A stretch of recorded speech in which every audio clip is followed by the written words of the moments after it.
Dolton, Illinois.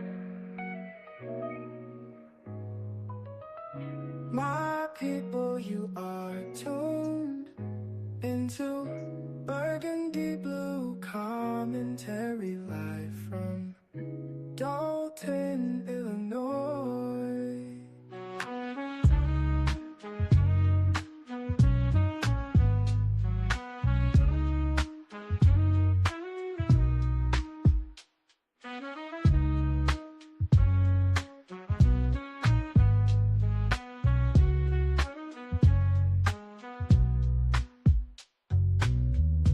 My people, you are tuned into Burgundy Blue Commentary live from Dolton, Illinois.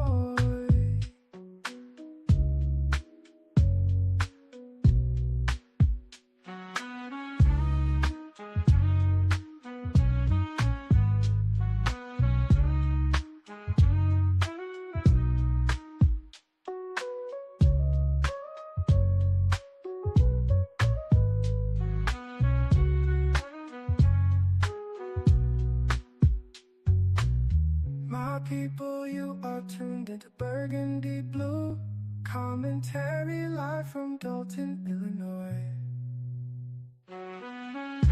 My people, you are tuned into Burgundy Blue Commentary live from Dolton, Illinois.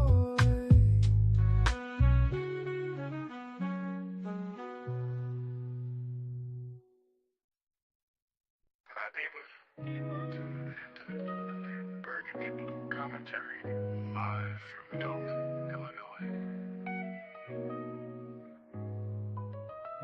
My people, you are tuned into Burgundy Blue Commentary live from Dolton, Illinois.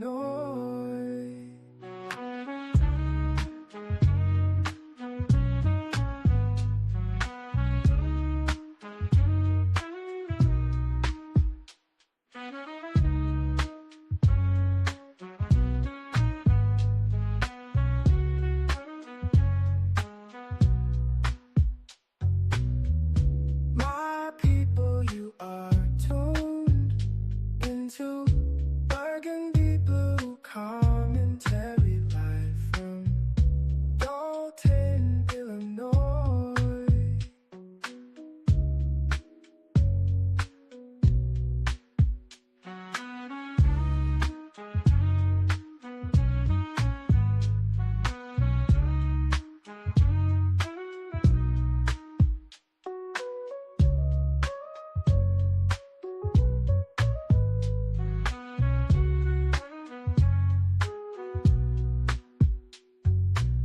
My people, you are tuned into Burgundy Blue Commentary Hey, live from Juice. Hey, Dolton, Sky. Illinois. Happy Friday.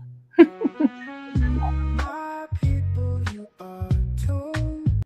I missed that song. Shout out to Critical for making that song. What was that last year, you guys? And I hope all is well with you and yours. Sorry, no microphone today. I have not been able to be stationary the way I want to bring you the broadcast with my microphone. I'm sorry about that, but I thought it was important to get a video out this week because I missed you guys this week. So this is just a little chit chat. And I hope you guys are having an amazing day. It's so beautiful here. It rained last night. And the thing about, I thought Tiffany cut all the trees down in Dolton because these trees just falling, y'all. They just falling. Like you just take your, with like a feather fall on the tree branch and just fall. So, we had a tree fall behind our house, so we didn't have power yesterday. So we got it back up, and today we'll have the last part of Black August. I'm just gonna check with Gardis, and he'll let me know what time, and y'all know we'll pop up. It's not the last part. We got 2 more parts. This is commemorative of August 13th, but we missed the 13th, so we're doing on the 15th. Hello, Brandon, Wyoming. Hey, y'all. And you guys, please subscribe to Choose Compassion and check out her 501c3. Let's be early this time. And remember, I guess your donations are tax deductible. And every holiday, Thanksgiving and Christmas is around the corner. And she gives out to the youth in her area and part of the 501c3. So make sure you support her over there. And she is a not for profit. Um, yeah, so I just wanted to say that. So make sure y'all go over there and make sure you show she's been dropping a lot of heat. Um, so where do I want to start? Y'all, you probably, I know I'm not on screen, but if y'all saw me, y'all would be like, why is she smiling this big? Because y'all, it's been so much good energy around, but it has been some tragedy. And I'm going to talk about some of the stuff that has been happening in Chicago. Some things I'm not going to touch on because this back to school weekend, a couple of people I care about, one lost their child and the other one child is still in ICU from a shooting. And I want to bring attention to that because these block parties, much like the boat party, remember we went over the young lady, the popular hairstylist in Chicago, and she was Kanika Jenkins' best friend. That was another huge mass party. And I think it was more organized than this. But I think it's important to talk about this because I see a debate online about kids going to parties, and I don't think it's fair. Hear me out. I just don't think it's fair. Y'all let me know what you used to go through as a child, or let's say not a kid, but let's say you 18, 19, but you still live in your parents' house, 17, 18, 19. My best friend growing up, shout out to her. She had her own car, her own keys. Barely, I think she got out of high school and had an apartment. So she drove to school every day. And she had, like, her parents just allowed her to have that freedom. Now, I don't know if it's because I wasn't responsible, but I feel more that I was very sheltered. Like, my parents were like, yeah, you're not gonna be out past dusk dark. And I was like 35 years old. You know what I mean? My mom would still say that, oh, you out. I'm like, it's 6 o'clock, daylight savings. um um Being sheltered, if you don't know where you're at, that could be a problem too. You know what I mean? um it's really interesting just to see all the stuff that went down. So I want to share a little bit of that, and my prayers are with the families because if you were 18 and left the house, or 17, and your parents said you could, I mean, I had my son really young, y'all. And what did I tell my parents I was at? I was at Susie's house kicking it, right? Susie, if my mama called, answer the phone, tell I'm in the shower, whatever, you know. But we found a way to sneak out and be fast and hang out and be in the streets on the 4th of July, be at the park for back to school, be all the way on 35th. And then I'm telling my parents, because it wasn't no Apple anything. Oh, I'm right up. I'm at Candy Cane Park. You don't see me? I'm by the swings. Whole time, my boyfriend driving me to the driving me to Dolton. Like, we on 95th. Get to Dolton fast. So I don't think it should be the blame game because sometimes your kids could be so protected that they don't know, they don't have street smarts. And then sometimes the kids could be too too out there, and you're trying to reel them back in, and they have seen so much you probably can't, because there's certain things you see while you're out there in the streets. You see things and you learn fast. The streets is not for everybody, right? Even when you just want to have fun. And I just feel bad for all the kids that were at this party. So let's get to this party first. So the party, let me know. I'm trying to bring y'all the TikTok news. This is, like I said, I had two people I really, really care about. One child lost his life, and the other girl is in ICU, and they were both at the same party, but we didn't all know each other together. So let's get to it. And y'all probably gonna be like, what, Burg? What? Hit the like button.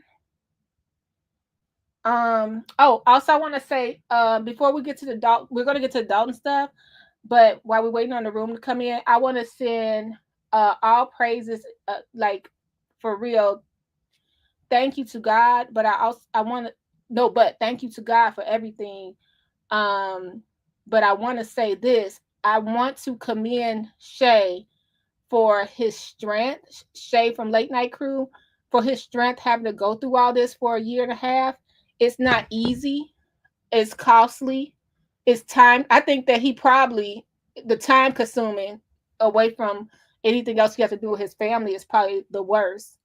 Because now they're fake striking people again. So we went through this last year. So make sure you check out Shay from Late Night Crew. I haven't caught up on all the videos.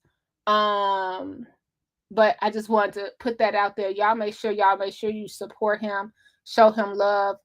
Because this has been going on for like far too long. And if you don't fight, we'll be stuck here again, right?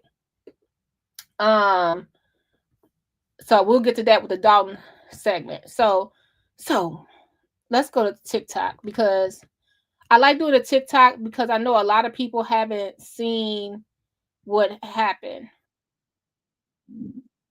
So the name of the, let's go to the news article first.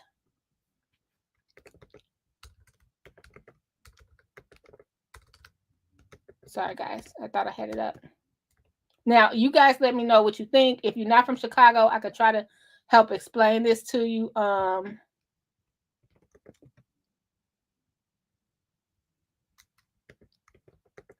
Let's go to what was happening at the club. Okay, so if you go, it was called Club J Roy. All right, so Club J Roy, I'm gonna let's go to this young man.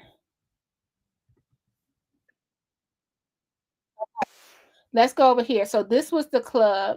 Okay, now we're calling it a club, but what it is, it's a huge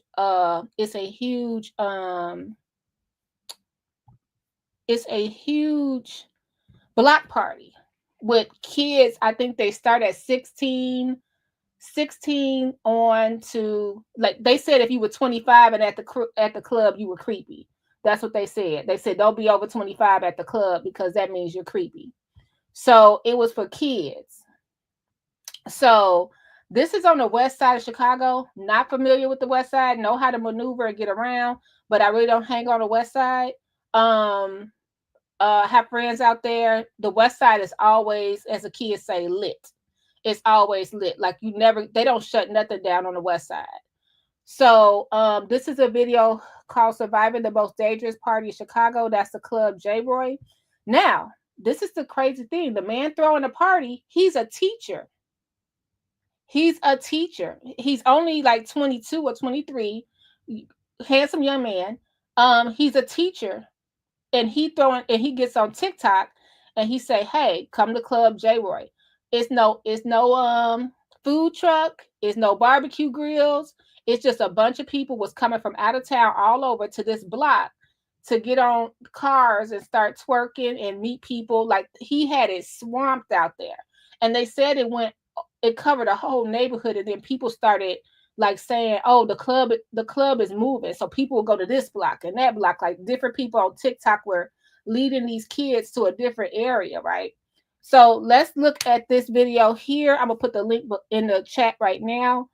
This young man was out there at the event, and I just find it, summertime is the worst. Summertime is the worst. Summertime shy is nothing funner than summertime shy. Especially if you just have a lot of on your itinerary and want to enjoy just the lakefront and stuff like that. But the beauty of the restaurants and the river. But yeah, I don't really, but I'm old. But it was a certain time that I always went in, because like after 2 a.m. it just got kind of wild. People got kind of restless. Let's see. Let's look a little bit at this. Oh my God. He wanna get his shit up, hit his ass with the back of the blick. That nigga a goofy, kept on letting me win his chain. So I ran off with the kid, caught his ass going on a date and Alright, so currently we are at Club J. Roy. Apparently, as you can see, they got shut down. So right now we're just walking back and forth down the strip. Bro, at this point we lost so much footage because we didn't have the fucking battery to our camera. Chicago was just like a walking GTA server. Like, we don't even know what's going on. Hold on, how many? There's one. Wait, he says a walking GTA server. Does that mean Grand Theft Auto? I have to ask my son, or do anyone play? Is that what he means? Because that's what I see. That's what I see. Hope I'm not wrong. But I heard that GTA before. That's where he's walking. He is. Okay, thanks, Scott. Thanks. Hey, Tracy. Hey, Danny. Everybody I miss. It's definitely a walking GTA where he's at. 1, 2, 3. Go this way. Go this way. 4, 5, 6, 7, 8. I'm like 80% sure. So you looking at that, and it looks like it's safe, right? It looks safe because you got all the police there. Now the police not bothering nobody. They're just basically there to try to keep the peace. But let's continue. This nigga probably lives here, and he probably called a house on everybody here. So it was people. I meant to tell you this, y'all. So I'm sorry. I put the link in there. Sorry, because this is commentary over his video, you guys. So the link is in the chat if you want to see this young man's video. It was really good. I'm glad he got it. Look at the police lined out. Y'all see how many police over there right in front of that? Is that a Grand Prix? I used to have one of those.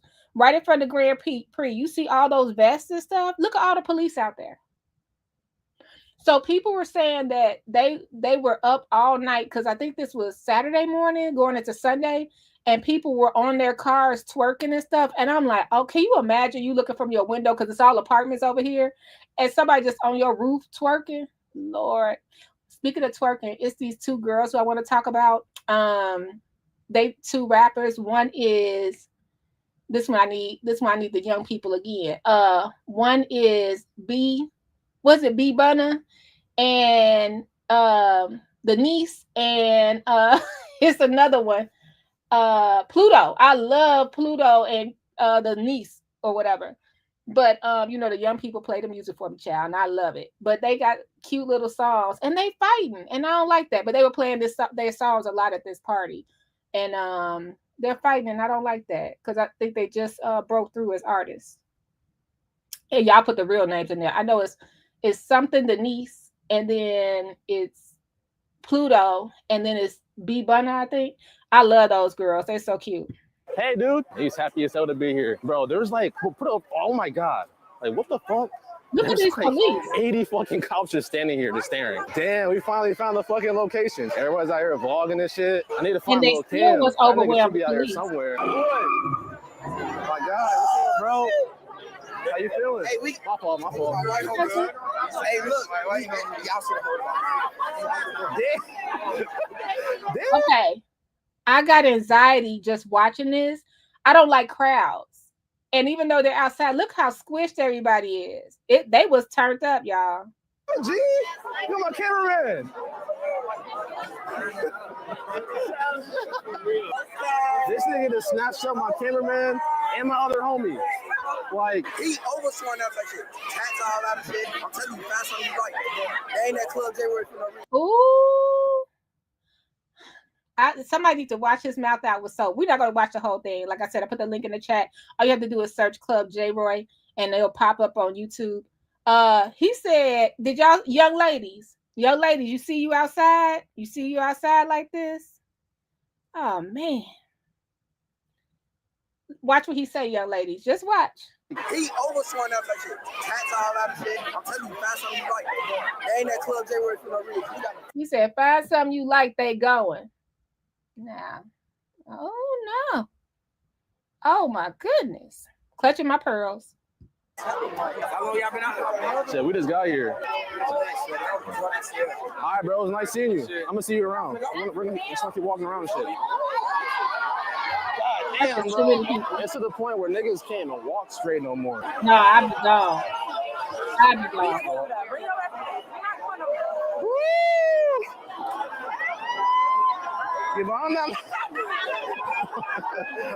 Okay, we're in a crowd full of niggas, and right now I'm in interview mode. So I'm gonna go around, ask everyone if they wanna, get in the vlog and just ask some questions. Damn, nigga just found J-Roy, top of the car. I ain't gonna let this looks hella fanned out. I don't know what this nigga does, but this is his party. I guess he's had like 3 of them already. Oh, the dude right there on the car. So the dude on the car right there, it's his party. We're gonna get to what he had to say, and we're gonna get to the news clip.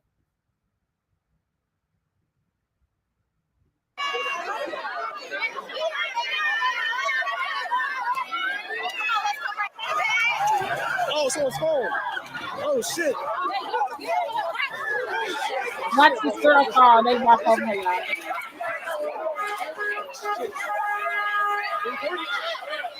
Oh fuck. Bro. Where the fuck is Where'd Austin go? Damn, bro. He's still on the ground, gang. Bro. Oh shit. Damn, she lost her figure shit or something. Damn, can I get in the screen? Hell yeah. Y'all not from that. Hell no. She said, hey. Oh shit. Move out of the road. Oh hell no. Y'all, they over there twerking on the van, the police van, y'all.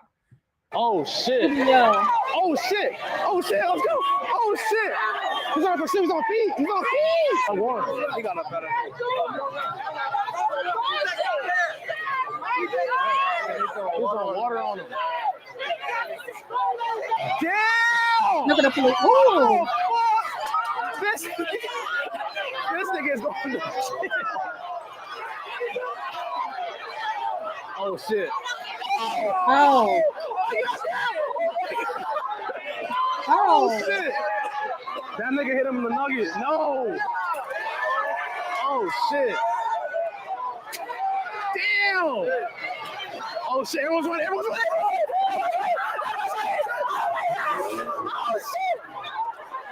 Oh shit. Record that. Now look at the girl fail, y'all. The girl fell right here. I was watching this last night. The girl fell, and watch how they just smash her. Just smash her. This is so dangerous. Oh shit! Oh shit! Record that! Oh shit! Oh my god! Oh, they're running! Oh my god! Oh my god! Oh shit! Oh shit! What the fuck? All right, we're out of here. Where's Austin at? Damn!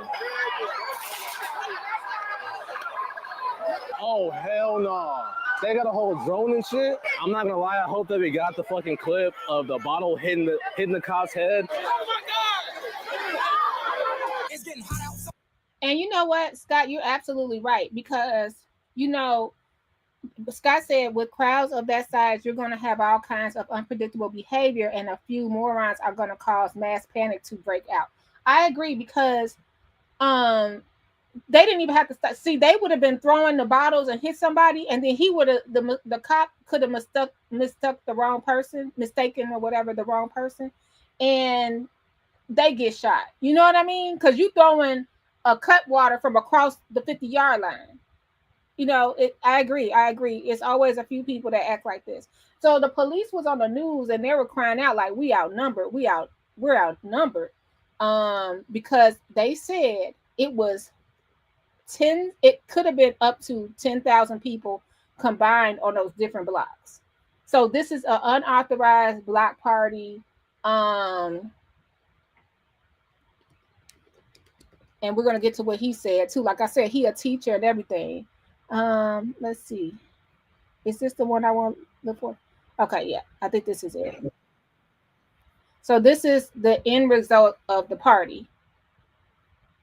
And now I'm gonna save this for the end, but hold on. Night on Chicago's west side as well. At least 2 people were killed, 11 others injured in 3 separate shootings in Austin as well as Garfield Park. NBC5's JC Navarrete has an update on those investigations. I decided not to go to church and come and help the community over here. Neighbors taking matters into their own hands on Sunday. cleaning the mess left behind after a large gathering got out of control and left a 22-year-old woman dead and 5 others shot. The violence erupted along the 100 block of North La Crosse just after 2:45 Sunday morning. NBC5 was there after police broke up the party. Dozens of young adults and teens still were on hand. They really not used to living like this, so I just want to help.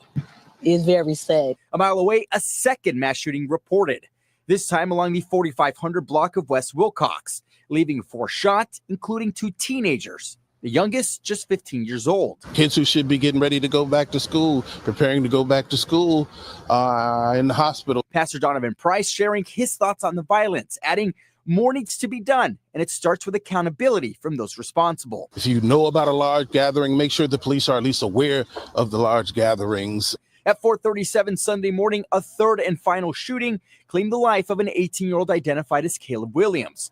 That shooting only a quarter mile away from the first 2 incidents. Alderman Jason Urban telling me safe spaces need to be created to allow young people to have fun in a responsible way. We have to create an atmosphere whereby.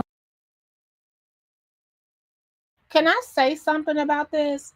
I'm so sick and tired of hearing this. Every time the tragedy happens, oh, well, we got to get stuff for the youth. We got to do things for the youth. And that's just because election time is upon us almost in this spring, right? But it's this, everybody trying to get on the ballot again. But now it's, oh, we need to do something for the youth. We need extra activities. And I guess what I'm trying to say, instead of being, and you guys correct me if I'm wrong, I may not be saying this right, but instead of being reactive, we should be proactive.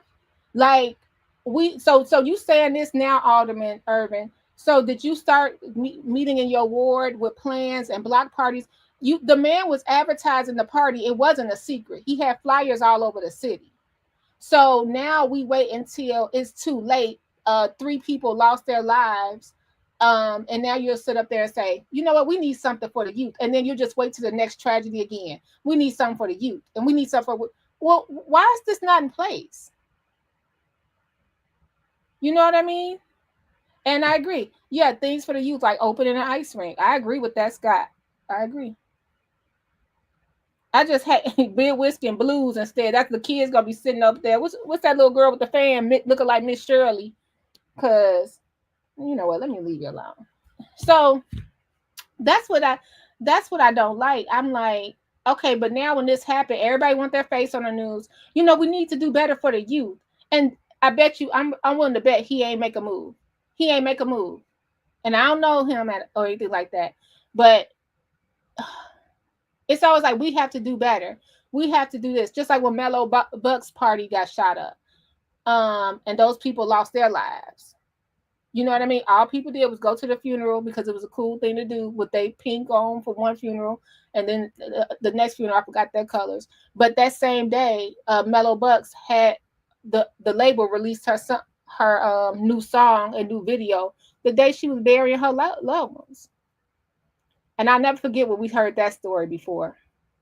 Sort of similar to Jennifer Hudson, how they kind of got gross and put her out there more once her family life got taken away. It was just gross the way the label. If she signed to Clive Davis, because that would seal it for me. I think she is signed to Clive Davis. Because, you know, Clive Davis don't care nothing about who died and when. Okay. So Whitney was still up there in the bathtub. Let me let this man finish this. Young people can be in safe environments and give them constructive things to do so they're not destroying people's property, not tearing up their own neighborhoods, and having people come from outside of our community to think that they can just come to the west side of Chicago and act a damn fool. CPD does not believe. And they can. And they can. Okay, y'all. So prayers to those families. Like I said, I know both of them, and both of them have outstanding families, outstanding family structure. They got good kids. They really do. And the good ones always go. Like, you know what I mean? I don't think it has nothing to do. We always say, yeah, we want your butt in here, but we expect our kids to come home for sure. We expect or for them to be, and kids, keep your location on. And I think that's so cool that now kids can have their location, or family members have, like, locations and stuff. Keep your location on from your parents. You're not perfect, but if there's any young people listening, hey, it's not perfect always, but keep your location on, because you never know your parents trying to find you. They think you in one spot and you somewhere else. All right. Let's get to now. This is the man that threw the party. Now, let me tell you what's kind of sick about this. So 3 people got killed that day.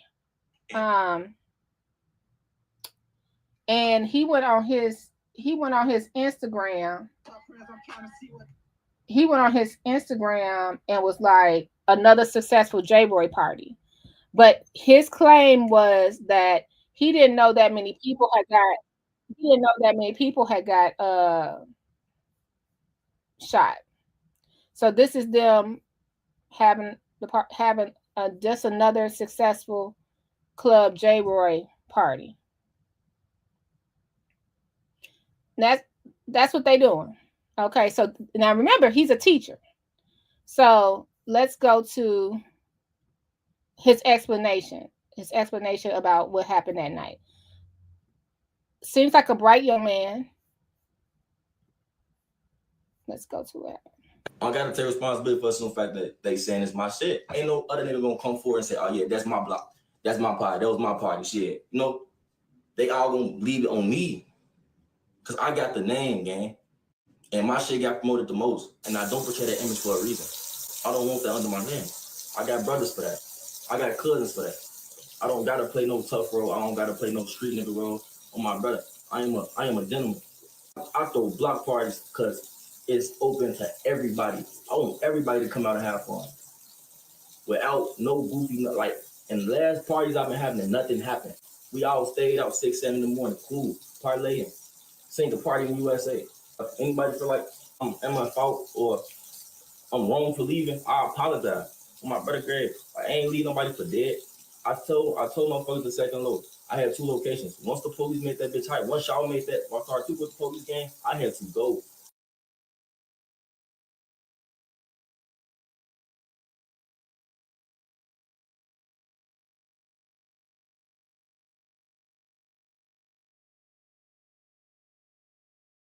Okay, so I think that when he left the party, it was his responsibility to shut down the party. How would you shut down a party with thousands? I'm not sure. I'm not sure how you would shut a party down with that many people. Maybe tell the police it's getting out of hand, start moving them towards the expressway, pushing them with the cars, like, herding everybody up out of everywhere. I've seen that happen with a party. But he left his own party. That's wild. Okay, now let's get to what else he had to say. And thanks for being here, y'all. Clearing up everything. Clear J-Roy. Okay, got this one. Running mouth. All right, Shorty. First thing, I did not get fired. I am suspended with pay. I was removed from the school due to me being under investigation. And the second thing, Shorty, I didn't throw a party on a random ass block. That's my hood. Bitch, I grew up over there. I lived the next block over. And due to the parties I already had being on my block, the first 2 parties I had, the police already had my block where I live shut the fuck down. So we moved the party over to the next block where I know damn near everybody live on that block. Let's clear this up too, Shorty. There were multiple block parties in the same area that my party was. Out west was busting Saturday. Everybody threw block parties. It was a block party that way, this way, this way, this way. That's why everybody was still outside in the same area. Every party in that area was not my shit. People were saying it was J-Roy shit to get clout, for motherfuckers can gravitate to their block. That was not my shit. I had 1 location, and then the second location I had was nowhere near that area. Also, Shorty, let me clear this up. I posted a TikTok and said another successful club, J-Roy, because when I left the block, it was successful. And then when I went to my second location and left that location, it was successful. I didn't know none of the events that happened until the next morning. I wasn't aware of nothing until the next morning. That's why I posted that TikTok. So them only clearing up the false allegations because y'all on this thing, I had it on unfamiliar block. Like it was like gang. What the fuck is y'all even talking about? Why would I go party in somebody else's hood? And I didn't cancel it because the threats that was being made, the person that made the threats, he DM'd me and said, "Hey gang, I was just trolling. I just didn't want my girl to go yada yada yada." And I left it on like, all right, cool. Like, I don't even play those type of games. I was worried about everybody's safety, but shit, if you say you was just playing, I bet. And y'all saying, oh, I left. I did leave the party. Once I saw the people tweaking with the police as if busting their car windows, throwing bottles at them on my brother, I didn't want no parts. I got him. I stood on top of my car. I told the DJ, let's go. I said the location to everybody out loud. And I got in my vehicle and left. It's not on me if you didn't hear that. Y'all keep saying, oh, you're a teacher. You worry about your career. You shouldn't have threw a party if you were a teacher. Gang. What the fuck does me have to be an educator have to do with something about me throwing a party? What does that have to do with anything? And let's be clear, I am not under investigation because I threw a party. I am under investigation for my safety and the school safety because people was posting where the fuck I worked. So me throwing a party is not a fucking issue. I've been throwing parties for the past 3 years and it has never been an issue with my job. So stop with all these fake ass narratives and this just making up shit, not knowing what y'all talking about, especially if you're not from Chicago. Y'all reading shit off TikTok and don't know what's going on because you know. I had 3 parties this summer, they all ended peaceful. Literally. So I'm not thinking, oh yeah, this such and such, this shit gonna go bad. No, I don't live in fear and I don't think negative. I was just hoping for the best. It's unfortunate the events that happen around my party. That's so tragic, and I send my condolences out to the people's family.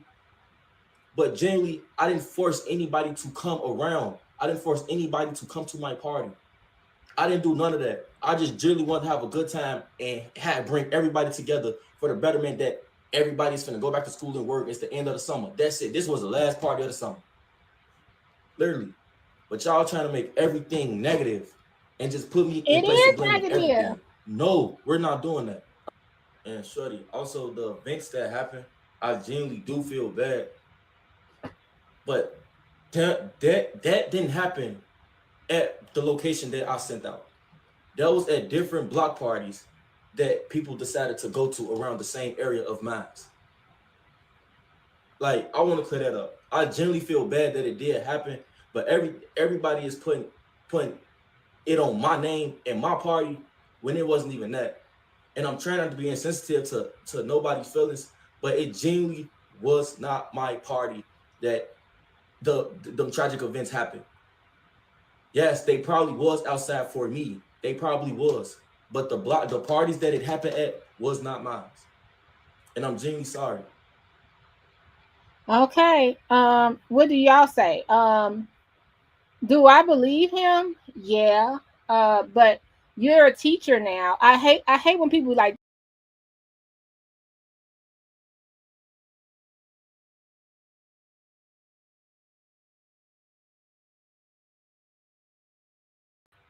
okay, I'm back. When people be like, just because I'm a doctor, just because I'm a teacher, well, I've never been either. But when that's like if I'm walking around with a Edison ComEd t-shirt on. When I'm walking around with that, I represent that company. You know what I mean? And J-Roy, I have friends that are teachers. That social media stuff, they really don't pop up like that, and they be trying to hide their social media because the students will find it. And I believe he's teaching first grade. He mentioned first or second grade. This is an old saying. Everybody that came with you can't go with you.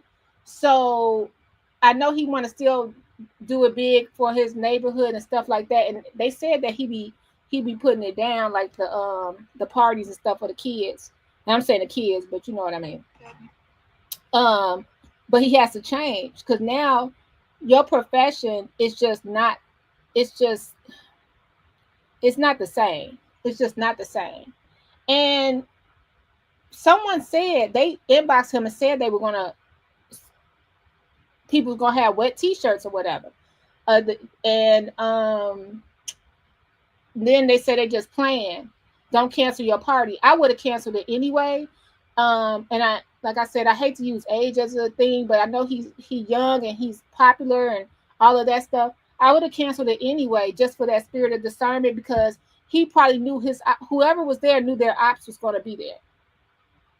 And you know, these little kids, they ain't got no aim. So 9 times out of 10, they never hit the person they trying to hit. Not that you're supposed to be hitting anybody. I'm not saying like that. It's always an innocent bystander getting hurt in the midst of it, or a bullet flying through the window, because they don't got no aim anyway. It's when they said they were going to come over there and spray the party, he should have just canceled the party. And just to think school was Monday. But it was just a party. Everybody came on the block and just went off. But his flyers, let me put his flyer out. There's no music like Chicago, man.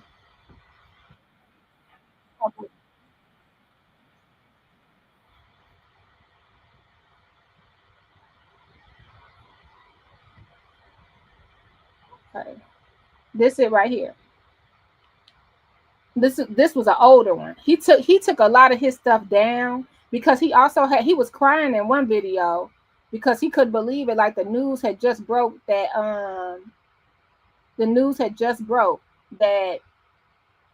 you know, it had got shot up.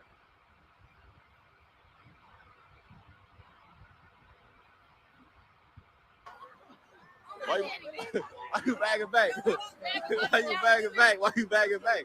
Chat. The friends not gonna help. You gotta say, friend, I smack friends too. Shit. Yeah. Hold on. She got these little ass shorts on my grandma. On my no, it's not. Bro, grade. Little booty ass. Bro, grade. Come on now. Yeah, E. Little ass on bro, grade. What are you talking about? I think somebody was saying that's it. That everybody think they're supposed to be like the it couple, him and the girl with the blue hair. Gang, I just seen a post. It said, "I'm coming 30 deep to Club J Roy. Try me if you want." Gang, who the fuck is y'all in tour with? It was a girl. She in the comments talking about pipes and all. Then she in the comments talking about some don't get fresh because we might fight.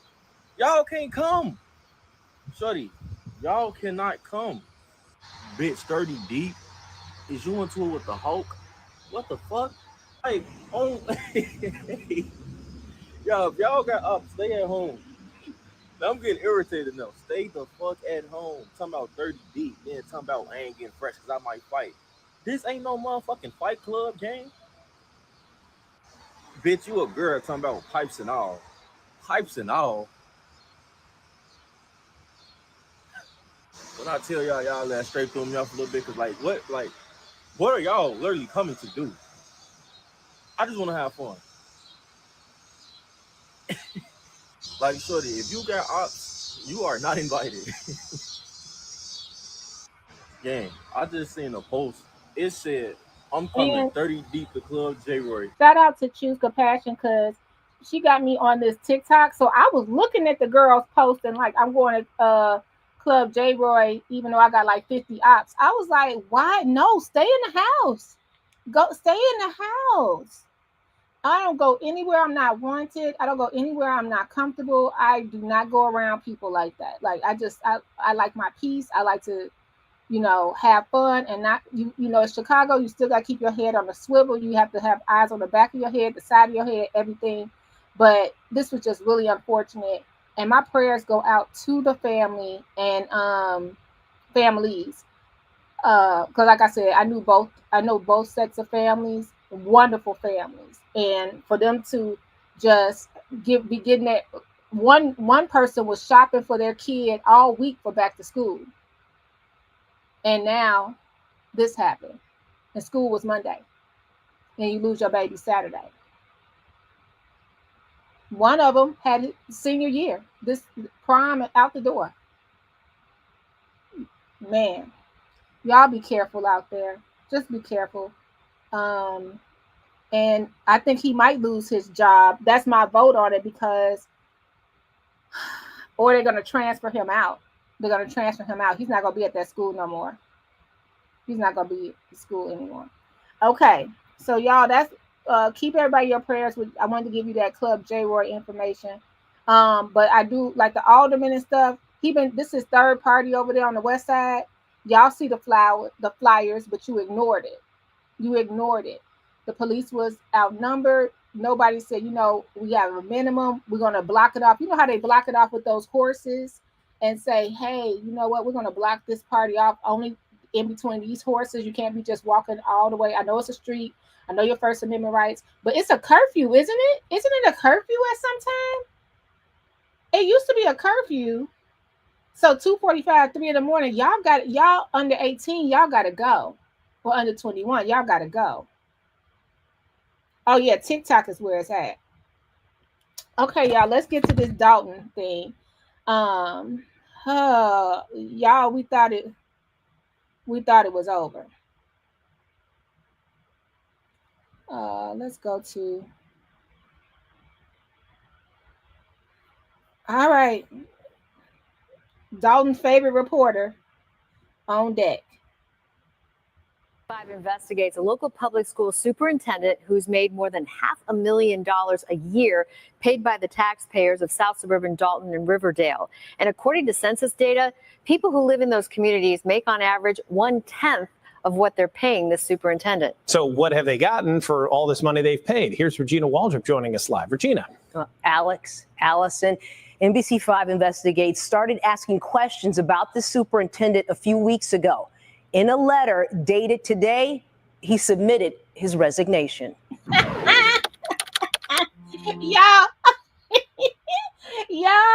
when I tell you, I laughed so hard when they was like, in a letter today. Y'all ever saw The Color Purple when Sophia walked into the juke joint and the man packed up his piano? Was like, time to go. Dr. Nolte got up out of there because he was riding this off into the sunset, clear as day, getting over like a fat rat with some cheese. He was just getting over.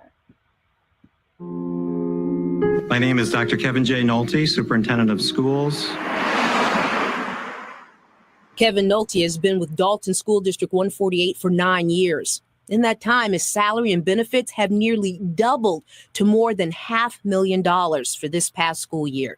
He's paid more than any other public school superintendent in Illinois, even more than most of the presidents of Illinois public universities. But during Nolte's time in charge, the Illinois State Board of Education says the Dolton district finances have steadily gotten worse, to the point where the state put the district on its watch list, the only district in Cook County that currently has this lowest rating. It would be no way my kids would go to the school out here. It just would not be forgive me, unless I was sitting in class with them every day. It's, I know a lot of people don't have the choice. I get it. I didn't have the choice. I remember my child went to my grammar school, right?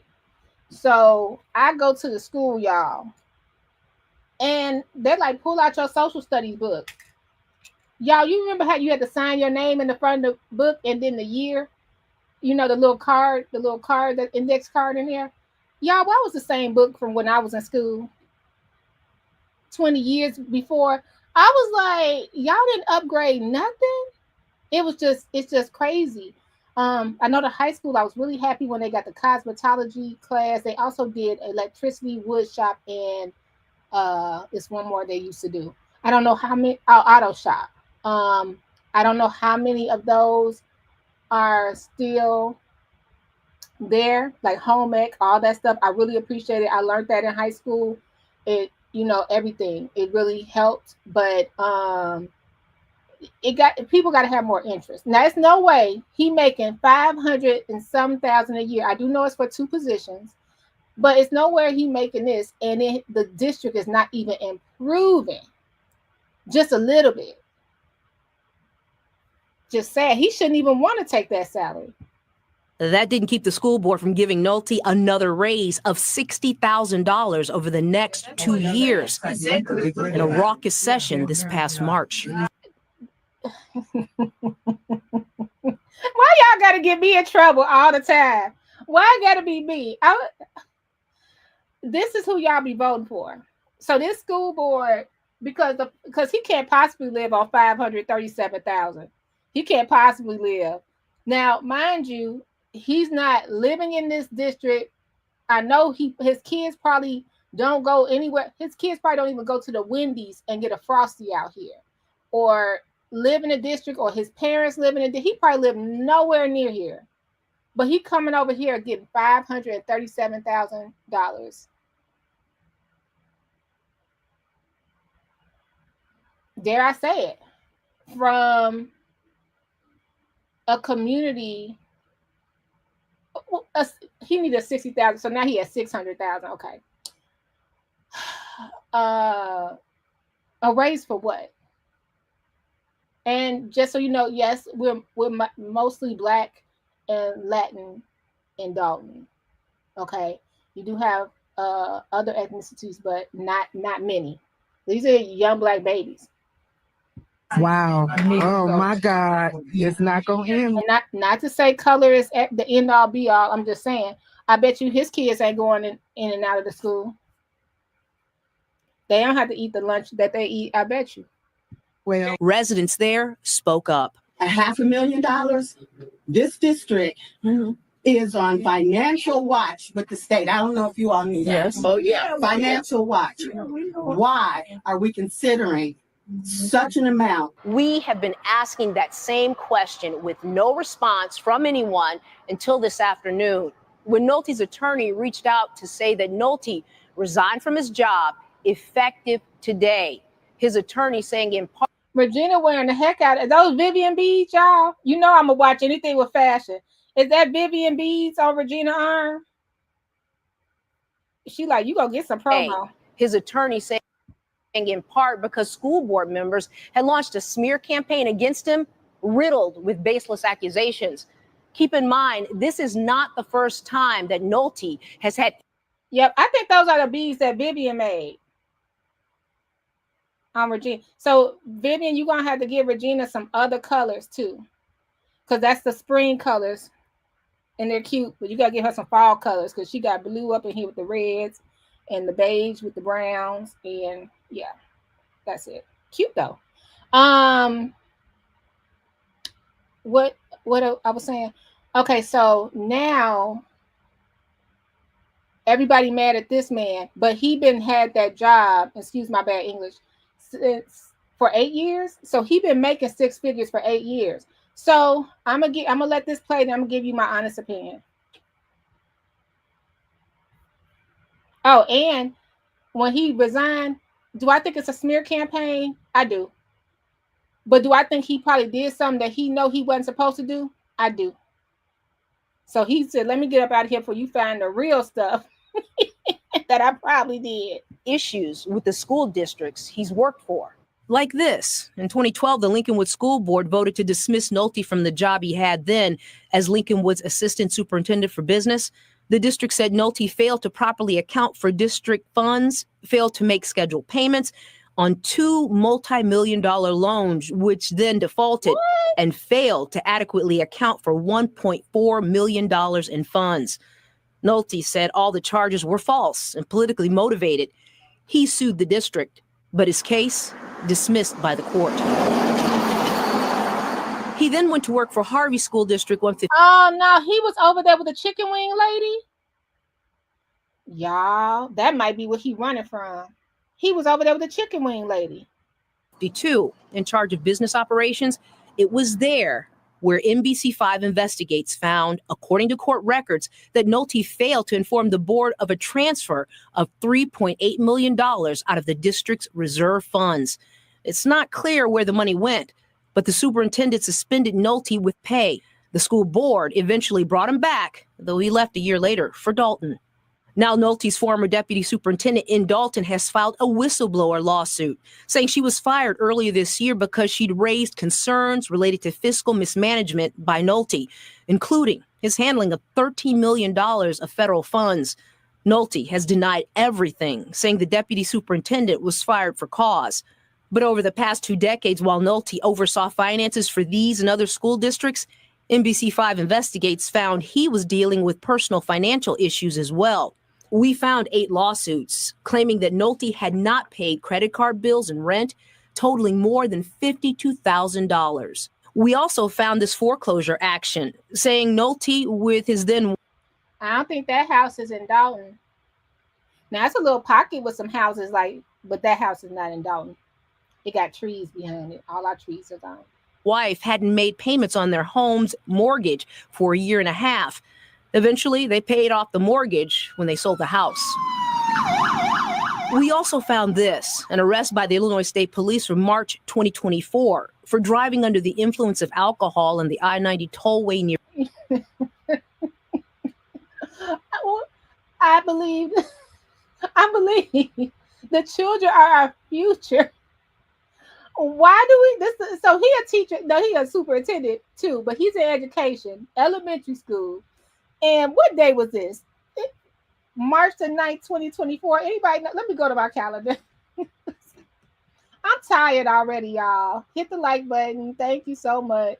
Sorry, I gotta cram all this. March the 9th. Oh, it was Saturday. It was Saturday night. Driver stopped for speed and other traffic violations. What was the other ones?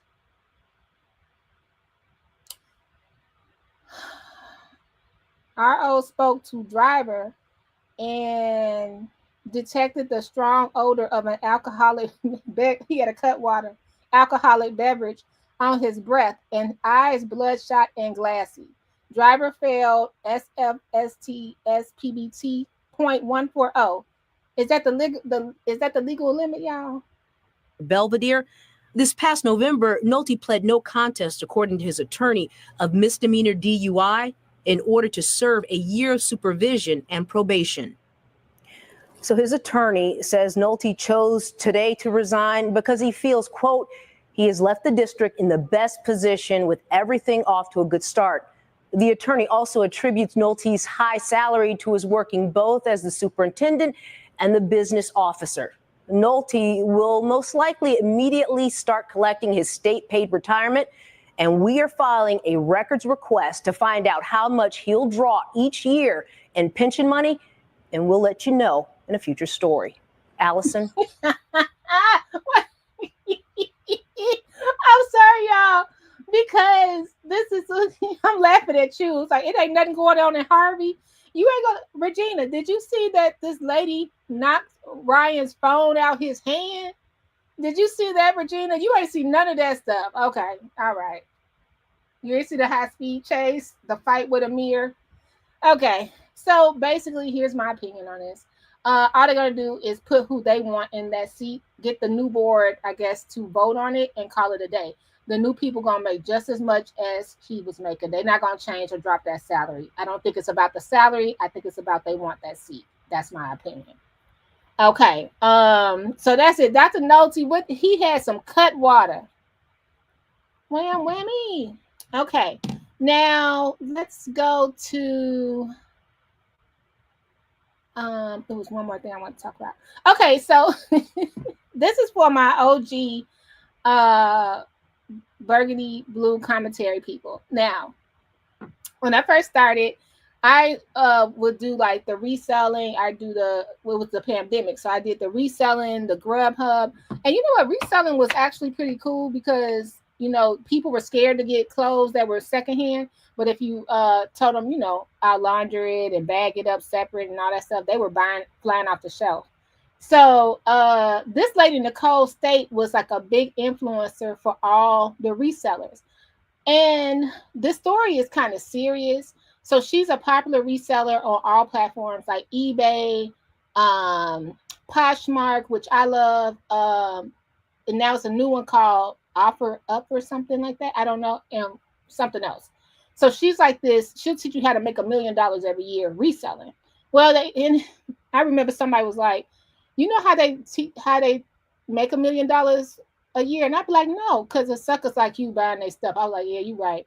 But Nicole, she was very influential in the reselling community. And I just thought this was hilarious because who would think the reselling community got beef? So they acting like Dolton over there in the reseller community. Y'all, so my people that's catching up, because y'all have sent me this story like 3 or 4 times. I usually don't cover content creators. I thought I learned a lot from Nicole State actually in the beginning of when I wanted to resell, how to list stuff really, really fast. Like how to go to the thrift store, find what you want, list it, and boom, right? When I used to do like China and antiques and stuff like that. I learned it from her. So y'all, this lady got online, bless her heart. She's on YouTube. I didn't know YouTube was this serious. Now I know. Now I know. Y'all tried to tell me YouTube was serious. Scott, Choose, y'all all tried to tell me. I wasn't listening, Brandon. So, this lady meets somebody in the chat. Okay, this you guys, this story is deep. So this lady, this is just a reseller, like a lady just selling stuff on eBay. She's not famous. She don't do commentary. She just teach you how to make stuff. She has kids. She has a really cute husband. She's cute. You know, it's just a whole thing. She's a very, very quirky lady. Y'all, she met somebody on like in the comment section or on eBay or something like that. But somebody she connected with on while she was reselling. Y'all, they had an affair, y'all. My girl get online and said, yeah, I did it. she get online like, yeah, I was basically hypnotized by him, long story short. And the resellers are like, well, what she was doing was shell bidding. So this man basically tricked her. Now I'm giving y'all the short. This is my ad-lib version. So this man, this was so juicy. This was all week I was watching this. So this man, he basically tricked her and had like his shows on Whatnot. And then he would have Nicole in the audience. So like if someone was going for $5, she'll up the bid to $19.99. Right. So then the next person will go to 25. And that's what they were doing, which is illegal. I didn't even know that was a thing, but it's illegal to do that because you're driving you're being fraudulent to the consumer. So y'all, basically, she had the affair. Now I don't know which order this was, but she went live and she said, oh yeah, I think so, Choose. I think you're absolutely right. He want that seat. He want that seat too. If he get that seat, he'll be equal. I'm sorry to cut myself off. She said Napoleon may want that seat too. If he get that seat, he'll be equal to Frank Zuccarelli holding 3 seats like Frank used to hold 3 seats. Because I think he used to hold one at South Suburban Chair, Thornton Township, and what was the last one, Choose? He held 3 seats. Frank was the chairman. Oh, the chairman of the Democrats of America. So sort of what Napoleon is now. So yeah. And then he was doing some as in the Chicago for CTA. So he will have just as many jobs as Frank. So back to Nicole. So y'all, Nicole then said how she done busted wide open for this guy online that she met, like, and she had an affair and she was really sorry. It got so juicy. Now we're talking about reselling stuff on eBay. Okay. So her husband moved out. He took the kids. So she goes live and she's having this breakdown. Now I'm concerned, you know, because I'm just thinking you had to fess up to cheating, because I think, if I'm not mistaken, did the internet disclose she was cheating, or did she say it first? I don't know. Or did the dude try to say it first? Because see, they were all married. They're all married. So y'all, she at the house and she's like, I have to sell everything out of my house because I'm getting evicted. Now remember, this lady was making $1 million a year. She's like, I'm getting evicted, and I found out I have borderline personality disorder, and that's why I'm so hypersexual, and why I'm so depressed, and I'm looking for treatment, but people don't put you in rehab for borderline personality disorder. So she was just all over the place, and my heart went out to her. Y'all, so this other YouTuber, she see that. Y'all know what she did next? Nicole says, and that's a girl right here with the brown hair right here. Nicole State says, I'm thinking about committing the UAI. You know what I mean? This other YouTuber who she doesn't get along with, she called the police for a well-being check. Child, the police, Nicole's on live. The police then flew over to Nicole's house. because she wanted a well-being check. Then the other YouTuber went live and said, well, I think she's lying about possibly the eye situation. And they went back and forth. And so then she was like, you guys aren't going to be happy until I just off myself. So allegedly, another YouTuber go call the police again. And what I'm thinking is, why they didn't put her in it's like a hold they'll put you in, right? Like a psychiatric hold. Because she was saying how her personality switches so fast. Baby, she opened an Instagram. They was over there. She tried to open an eBay to make a little money on her garage sale. They was over there. And y'all, the beef is real. So now they have called eBay in on this lady saying she's fraudulent. And I'm like, where do people get this amount of time? Now, the well-being check, I think was necessary. But I think Nicole said that because I was listening to her about that. I think she said that because she was like sick of people talking about her online. But you can't, she was out there for so long and she kind of, flopped her business. I don't know why. I don't know how. I don't know how she did that because she was doing so well. She had a warehouse and pallets and all that. And now she doesn't have anything. She said they have to share a 1-bedroom, not a 1-bedroom, a room, like her husband and the kids. But her husband took the kids, and her husband and daughter have to share a room. Which no teenage or young adult want that, right? So y'all, that was my recap of the reseller community. Because it was so much, and this lady, I'm gonna play somebody else's video. These people, the reselling people and the knitting people, the crafty people, the people that do arts and crafts, and the reseller community, brutal. Dolton politics have nothing on this. You want some action? Go to the knitting and crafting community. They calling each other all kind of names, running to people's houses. It's crazy over there. I'm like, what? Let me see. It's fantastic. I love it. I love the growth. I love the community. I am obsessed with Whatnot. So obsessed, in fact, that I literally have not listed a single thing on Poshmark since I started selling 3.5 months ago. It's fantastic. So she hops from platform to platform, but people are saying they're amazing. Now, what I'm wondering Just is 30 days. Wait, is this it? In just 30 days, I completely destroyed my multi. Okay. I'm wondering, is it because the people are calling on her is why she's keep getting banned? Just like they're trying to shut down people channels. I wonder if that's what happened. So now she's on another platform and they shut her down over there too. So she don't have any income. Multi-million-dollar business. Had an affair that almost cost me my marriage and ended up in a mental hospital. That is Nicole State, and she is a huge scammer. She is trying to farm sympathy points and internet views, saying like, I had an affair. I lost my multi-million-dollar business. I ended up in a mental hospital.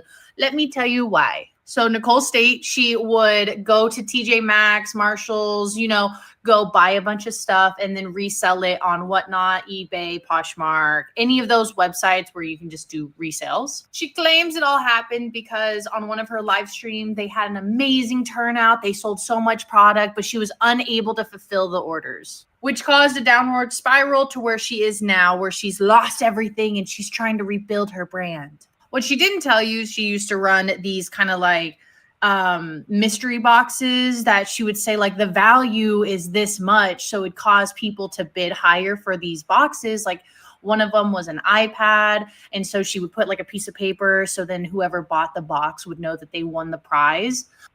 And then allegedly she would ship the boxes empty. Now, let me tell you about like reselling or having to ship. So I just got a box back from the post office because I remember I told you like my stuff was not going through. Like I have the tracking numbers for everybody. So they would check their tracking numbers and it'll say it's just in transit. So they finally located my box of stuff. But I've had people say to me, I got a box and it wasn't anything in my box. And you have to just chalk it up. You know what I mean?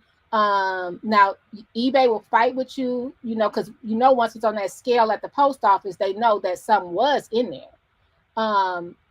But yeah, they are on her butt. And I think my question was to bring this up to some of the people that follow me from when I was doing the reselling videos. Nicole is crying out for help one kind of way. And I think just be careful, because you never know when people are at their breaking point. That's all I would say. I know that we see stuff like people are like, I don't know if you guys follow Dash or Dante London. This how they making their money. They usually be like, I'm down and out, standing in the child line, good times. That's how they make their money.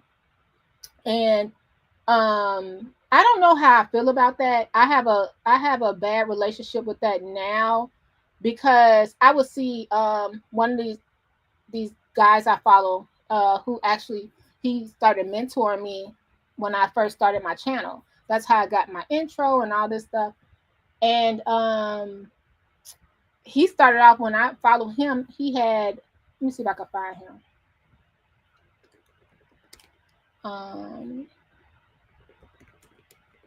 He had no subscribers. Hold on, let's see.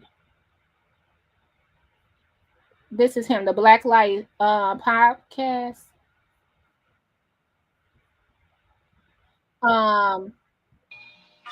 This is Thon. Welcome to the Black Light Podcast. He was like Don, one of let's the see, here was first another people live. I met on the YouTube thing, and he sort of took the Kevin Samuels route. And this is one thing he does every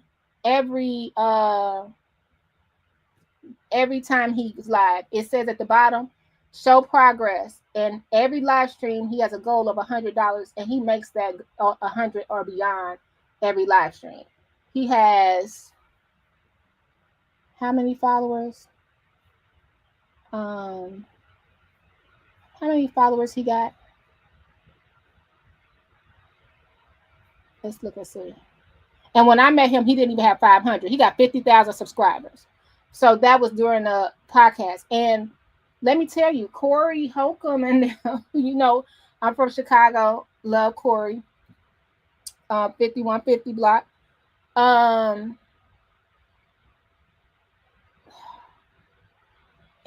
You know, they show when they was coming for him like maybe 4 years ago. And he didn't think he was gonna be on live anymore, because they had came for him, like, you know, I think it was like misunderstood communication between those two, because he would review 5150 shows, and then he would have his critique, and then Corey would go back over and he would review 5150 shows. That's when I was covering 5150. And then I saw that beef was going on. I said, oh no, let me get up out of there too. So every podcast, he has $100 goal, and if I be darned if he don't make that goal every time. And it's really interesting. Don, I gotta do your outfit over though. No, I love you, but I gotta do that outfit over.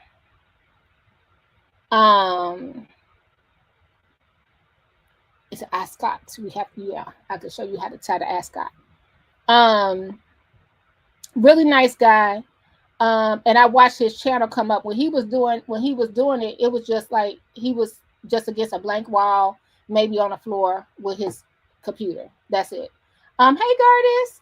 Wyoming said knitters can be crazy.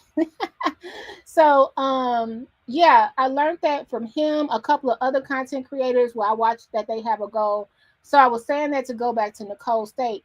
When all my income stopped last year, and I had to be like, okay, let me try to make a $19.99 goal, that was a problem for people. People are mad because you got $19.99. They mad because you got a bag of chips. They mad. No, you know what? I'm so glad that God put me back, and I don't take it for granted. It's getting me back as close as I can be back to my normal self. Because that year was a doozy. But I noticed when the guys, like the lead attorney, he another one, I don't even know, do lead attorney, he be getting $1,000 all over. Deserve it. He's entertaining. But no one has a problem with that. But if you, sometimes I notice that the women that when they do it, it's like, oh, her Cash App is scrolling. And I see that with Nicole, because Dante London, who's another YouTuber, everybody's talking about him right now. He got his wife, his baby, and everybody going to move into his mama basement, and he taking us along for the ride. And he really made the money he made them. Let me know if you know who Dante London is. He's another one. This is his stuff. After today, nothing feels the same. I walked in and everything went left. I got denied, leaving before they kick us up. This every day, y'all. It just got real. I will be homeless. I don't have help. Y'all, when I tell you, they be, and you know what? I'm over him. I'm over him because this is why I need potato. This man, look how he made his face look like he was hungry, y'all. Look how he made his face. Look at his face right here. That is not that man's face. That man made it look like 45,000 views. And everybody running over there. You poor thing. His wife has I think it's sickle cell, or no, it's lupus, I think. I hope I don't have it wrong, Hannah.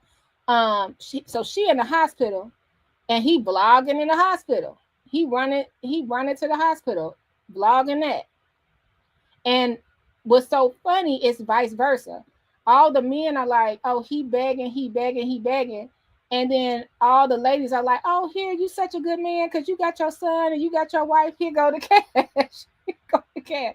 So every episode is saying that he is getting put out. He has this and he has that. And really, he's just making all the money in the world. I don't even think he's put out his apartment. This is another one. 84,000 subscribers. Her name is Dodash. And I don't know if you guys were around when she blew up. She blew up out of nowhere, just screaming like, oh, look how much I made off YouTube. Now, this is her popular video. You cannot, and I repeat, you cannot depend on these jobs. You cannot depend on these jobs. So many people are suffering right now. So many people are leaving Miami and leaving their houses and moving to other places and leaving their New York and moving to other places, moving to Jersey City, getting out of these high-priced places. Even with good jobs, even with good degrees, you cannot depend on your degree. You cannot depend on college. You cannot depend on a job. Hear me when I say this. Do not forget about you. Do not forget about how powerful you are. You're going to school to get a job. You're going to work to get a paycheck. They're using what is on the inside of you. They're using your skills. They're using your abilities. They're using your mind. They're using your vision. They're using things that are on the inside of you. Why are you not using you? Why are you not using your skills? Why are you not on YouTube? Why don't you have a YouTube channel? Why are you not sharing your day? And you know who she remind me of? Remember the Everest College? Remember the Everest College dude? Get off that couch. Do this. That's what she reminds me of. And so every time she goes live, and like I said, that's her niche or whatever. Every time she goes live, she's like sort of giving like that motivational speech, and then how she made it, and you can too. So she went to Disney World. She went to I think she got her apartment. She didn't need a roommate anymore. And she kept on telling us how much her YouTube checks were. And they were they had a comma in it every time. Like I think in 90 days, she made $20,000 on YouTube in 90 days. So I'm not a hater. Get it. But y'all, this is what happened like 5 seconds later. Now this is her now. Now this, and though I'm not laughing at you, baby. It's just like it sounded like Everest College. And then when I turned around, she was on the couch. She ended up being on the couch. All that money. Dodash!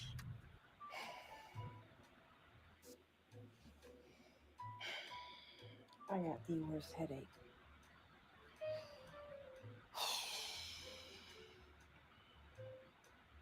And y'all, I'm not trying. So they said, because my hair looks like that right now, though. But they said that people click more when you look horrible. So beautiful young lady, but she dressed up, and she had another business before this, before she got to just doing a dash and the gig work. I thought Dodash was very clever. And now she on the couch. She done went to Disney World, out of town. Y'all, she been kicking it. I gotta make $1,500 before the 15th. Really, it's $1,600 because there's gonna be late fees before the 15th. Usually, I'll ask them to give me to the 18th. So I'll probably ask them to give me to the 18th. But so, and my car people, they want their money too.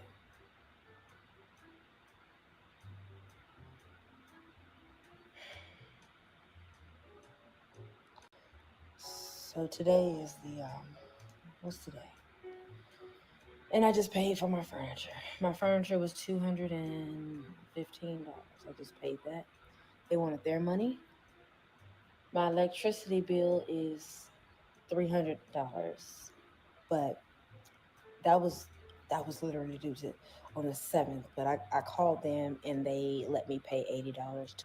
Now, what's so interesting is she breaking down the bills for us, but she also put in her last video or a couple of videos prior, she made $20,000 in 90 days. So, girl. Usually my car payment is due the same time my rent is due, and I'm never on time with it. That's not good. I can't think of a. So I'm hoping that I can make like $200 a day with food delivery. So from the 6th to the 15th, I gotta make close to $2,000. Girl, I'd have been there, girl. And that's not even including my car because I'm not gonna be able to pay that. I gotta pay my rent.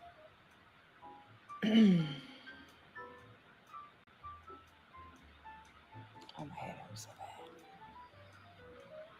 My head hurts so bad. Yeah, that money stress is a different kind of stress, y'all. I thought getting me something to eat would help, but I think it's because I'm just stressed out. I think I'm just stressed out about everything that's going on. Still trying to have a roof over my head and a car, but I just stress myself out. And then also on top of that, you got people online who just are saying stuff and giving their opinions about stuff. And somebody looked at my video and said, "You look like somebody said there's like a patch on my face," and they were like, "You need to go get checked for lupus." My aunt has lupus. My aunt is 50 something years old. She's had lupus for 20 years. I know what lupus is. I know what lupus does. I wouldn't be sitting here talking to you if I had lupus because I would have to be on medication. I wouldn't be functioning if I was not on some type of medication. I know what lupus looks like. You got some type of patch on your face. You need to get checked for lupus. And then whenever somebody comments something rude, what I'll do is I'll click on their name and I'll... You know what's so weird? That happened to me. This lady came up to me and she walked up to me in church and she was like, "You need to get your thyroid checked." And I was like, in church, who you talking to? Who you talking to? Ain't nothing. I got a clean bill of health. And later down the road, wouldn't you know it? I mean, sometimes people say it trying to be clinically diagnose you, but sometimes people really do see a symptom in themselves and they might just say, "Hey, go check this out." You know what I mean? So, but I get it could be annoying, which is why I don't even put my camera on. I'd be like so sick of people that it's just like everything you go pick her apart. 18, I can make $1,800. I can make. I know. What is this lady doing? I'm just fast forwarding. And the growth oil I received, they burn all day long, and so been praying and because I honestly don't know what else to do. So they're saying she rage bait, like she tried to get people kind of mad at her. Oh, that hurts so bad. They say she do all this on purpose, y'all. That's what they were saying. Oh God. But she was telling everybody to quit their job. So bad. Now, see, someone sent her $400. I didn't see this one, y'all. So what would y'all do in this situation? Someone sent her $400 and asked for it back. I just want to say thank y'all for all the love that you have given me. We may not be able to hear God. We may not be able to see or speak directly to this being that we know as God. But one thing I have learned is that God is in people. God is in babies. God is in everything. And the way I know that we can tap into God is by sharing how we are feeling and how we are doing. When people don't know what's going on, when they don't know, then some people will say God does not hear us. Some people will say God is not hearing my prayers. But one thing I have learned is when you let people know what you're going through and how you're feeling, that's when God shows up. That's when God shows his love. That's when you really can know God, is by letting people know what is going on with you. And a lot of you don't like it that I tell people I need help. You don't like that I share my emotions. You don't like that I cry. But I'm going to tell you one thing. There are so many times I've wanted to give up, like literally give up. But I would hear something say, share how you feel with people. Let somebody know how you feel. And a lot of you don't do that because you don't want to come off as somebody who's needy. You don't want to come off as somebody who's weak. You don't want to be vulnerable. But I'm going to tell you, I really saw God show up when I let people know what I'm going through. When I really broke down and said, hey, this is what I'm going through. And the amount of love that shows up when you're honest with people is absolutely overwhelming.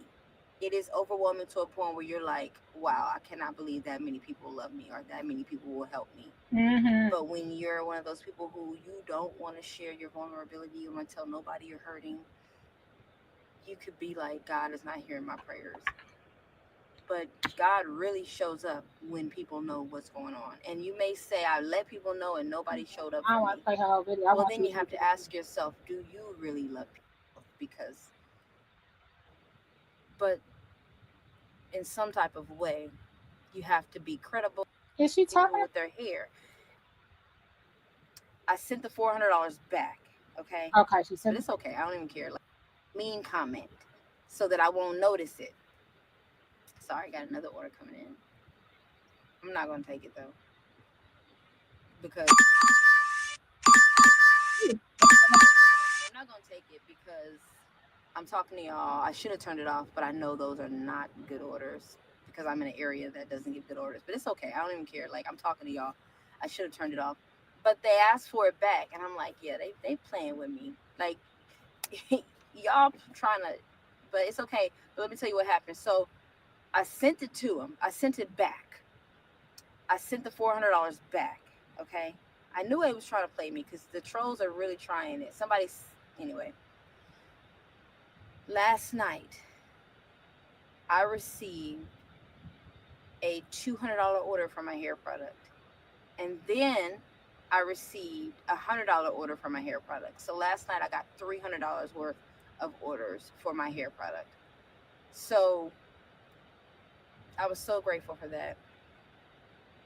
And I'll say this: you probably feel better when you do earn it that way. So, like for me, for instance, if like I said, if I get $19.99, I'm grifting. So I just shut stuff down, and I have honest people that just really help me out or think about me and might say, "Here, go get you a coffee today," or "Here, just want to make sure you good on the road," because they remember when I was outside, I didn't ask any cameras to be on me or anything like that. And I was still doing for the people with my own money. So when I see people, like it kind of makes me uncomfortable because people are going to pocket watch you for real. They watching your views, they watching your donations, they watch whatever they can to pocket watch you. And DoorDash, she has a reputation where all she does is tell people how much money she made this month. So it's kind of weird because y'all, that's like the Tiffany Henry saga. People are making tens of thousands of dollars every month off clicking on Tiffany Henyard, right?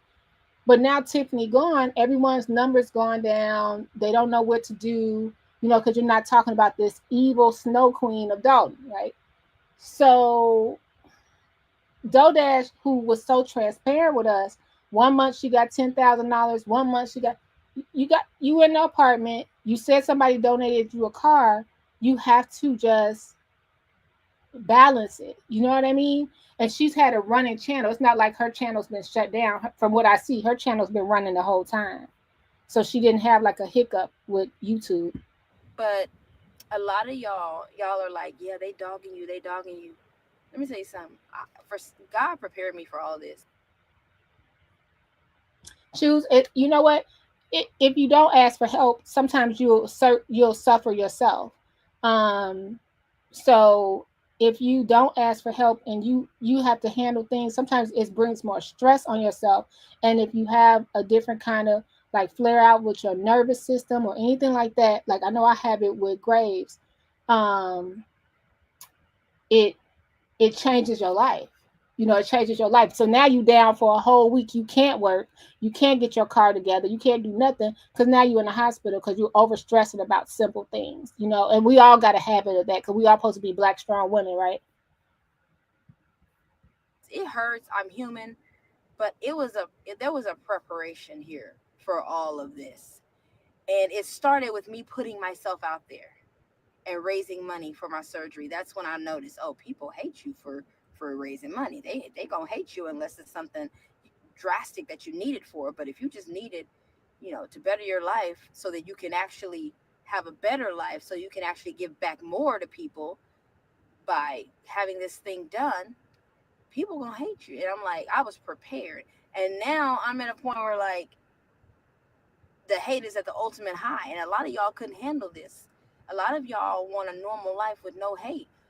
But the way you really break through, I feel like if you only a few people really get to the top, and they have to get through the mud and the BS and the hate to really get there. When I tell y'all the strength I have now, I can read your comment and laugh. I can see a video of me and be like, it won't affect me. Y'all can throw whatever dart you want at me, baby. They put my address out there. And you see what happened to that person. So I'm like, because this is the life I asked for. I'm like, you know what? This is so crazy, you guys. Because that's why do people, that's the first thing they want to do, put your address out there. Now, she a single woman, and just because she made a couple of dollars, hold this. Can I be recognized, Mayor? You want to be long-winded? I'm just asking. So when you're sitting up here listening to her, and she's like, they put her address out there, and all that stuff got deep. They was hating so bad just because she got some views. That stuff got so evil and so deep. It's like if you don't like somebody, you don't gotta watch. If you don't want to help them with their fundraiser, you don't have to fund it. Just move on. It is what it is, because I don't want a normal life. I don't want to work. I don't want to live a normal life. I don't want to be a normal person. I want the maximum out of life that I can receive. And so if I got to go through all this, then that's just what it is. So talk about me all you want, comment negative stuff all you want. You're not affecting me. I'm still going to put myself out there. I'm still going to be vulnerable. I am here to be an inspiration. And when you're trying to be that, you just go through some stuff that most people are not willing to do. They're not willing to do it. They're like, be quiet and lay low. I'm not going to be quiet. I'm not going to lay low. I'm still going to show up. I'm not going to get off the internet. I'm not doing the things that a scary person would do. I'm not doing the things that a person who's afraid would do. I'm not doing the things that a person who only came here to work a job and die would do. That's just not me. I'm not that. But I love y'all, and I'll see you in another video. And so I started feeling uncomfortable with it when I started to see that it was just, I lost my job. I didn't have anything together anymore when that whole storm went through last May. And I was at my weakest. I never been a rah-rah person. I never been any of that. But I definitely wasn't a person that would be so, now, I'm emotional. Y'all know I'm definitely emotional. But so concerned, especially in the industry I work in. That's all day. These people contacted every person I worked with. They went down my timeline, contacted them all. And, that was sort of the reinforcement, having other people say, y'all, this happened to me. And let me tell you what happened to me. And sharing those experiences with me, because I didn't know people really just be hating. When you come to my channel, you don't hear me focus being on nothing but the news. You know what I mean? And mostly when I did cover Dolton, it was about my life. So to the fact when you, in history, but to the fact when you're talking about striking people channels down just because you don't like one thing they say, but then you have the freedom of speech, man, it don't work like that. I'm gonna go to one of my favorite content creators that I found in the pandemic. Her name is Sweet Mom for Life. I'm gonna put her in the description too. She did a breakdown. I just want to play a snippet so y'all could get what's going on with Doe.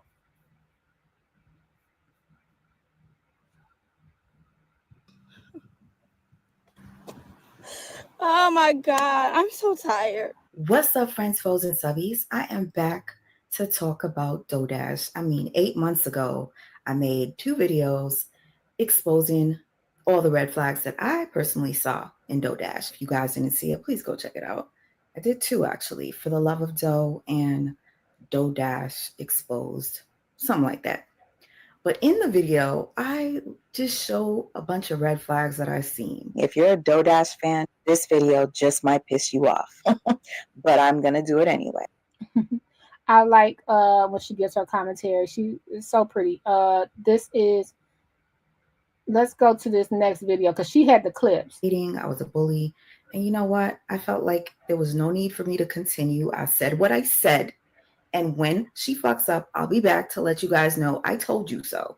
That was my mentality. But even when I saw that the numbers were going down, her money was low, I just let it go. I'm like, I'd rather watch people talk about her and get the updates from other YouTubers. And when I tell you, it's more entertaining watching from another person's viewpoint. With that being said, yes, I still follow DoorDash. I see the videos, I see the numbers going down. But now all of a sudden she's facing eviction and a car repo. Where do you think she got that from?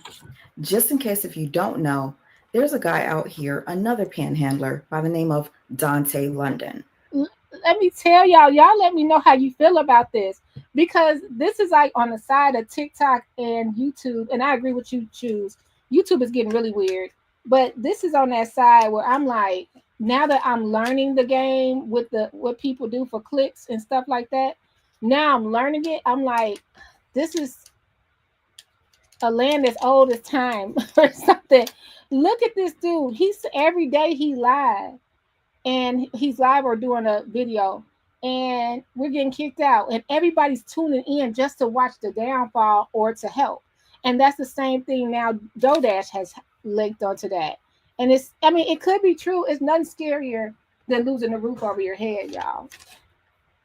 Did I know anything about him? No. I've seen the name all over YouTube, but never was I interested in learning who he was. Child, I started going down this rabbit hole, and I'm like, I want to do a deep dive, but right now I figured, let me just do this quick little 1-2, and I'll get back to you guys with the rest of the facts that I have. But this Dante London guy came out about 3 weeks ago stating that he was facing eviction. And now all of a sudden, DoorDash is on that shit. This guy, by the way, had the success that DoorDash had, probably more, because he went and bought a brand new car. He left his subsidized housing, all because of these YouTube checks that were coming in. And of course, he blows his money. Yes, y'all. So he had subsidized housing for him and his son. Well, he was I think his baby mama. Sorry, y'all, this chair is just messing with my back. I'm going to stand up and talk. Hope y'all can hear me. So when he was with his other baby mama, y'all, he got the subsidized housing where he was paying good. But no. Much like the Tiffany Henyard thing, and everybody going to get a Hellcat and all that stuff. He didn't catch up with his bills, and he would have got a luxury condo for them to live in, and then bought like one of those big old trucks. What are they, like the F-150s or something like that? He got one of those big old Rams or something. Because his money, he was balling. Now he's like, I'm getting evicted. We got nowhere to go. And I do think he do make too much money for subsidized housing. But this is the trick. Some people put all that income in their business name. And then that way, that's separate from personal. You know what I mean? I don't know if that's legal or not legal or whatever. But I'm sure they would have cut him off if his YouTube checks were in his name. I feel like it's in somebody's name, his baby mama or somebody. But he went ahead and went and got a condo, stainless steel, everything. And now he got to leave. And I guess just got married. Y'all, I got to do more research on this guy, but he too is very scam likely. I believe that DoorDash is now claiming to be facing eviction and a car repossession because of Dante London's video. If you guys have not paid attention, DoorDash does this a lot where she will make up stories. And yes, I am saying she makes up stories. I pay attention to every little detail. And there was one day that she was talking about her grandmother saying to her, "You ain't evicted yet? You ain't evicted?" And I had people contacting me and saying, "You ain't evicted yet?" My own grandmother asked me, "I thought you got evicted," because my dreams were so big. I've took the hurt. I've took the beatings from going hard for something I wanted. I took people, "You ain't evicted yet?" And literally like an hour later, she drops another video entitled "Just Got Evicted." And in that video, she tells a story of how her neighbor just got evicted. Yep. I'm sad, y'all. I'm usually high energied and excited, but I'm sad because I just found out. Y'all, is clickbait bad to y'all? Is clickbait bad to y'all? Because I don't know. Because I be seeing they be doing that. Like, she like, "I got evicted." Or the sheriffs are here. And it wasn't even a story about her. It was about her neighbor. So she got a lot of clicks on that video. She got a lot of clicks. That my neighbors are getting evicted. I don't know if y'all remember, I told y'all my neighbor is a nurse. And he had a really good job. But he decided recently, with 3 kids and his girlfriend, I think, or wife, I don't know. They have 3 babies under 4. And he said he quit to do DoorDash full time. And I thought that was odd. That an hour ago, you mentioned your grandmother and some friends or family members. So wait a minute. I got the psychological people. What is that called? Is that projection? When she just blames somebody else? What is that called? Like, she totally lied. Members were shocked that you weren't evicted. And now your neighbor is? When I tell you, I have so many screen recordings of these weird stories that she comes up with just to make $1. But anyway, so she comes up with this story and people start to give her money. Y'all, I just saw how much I received in donations. And I just want to say thank you so much.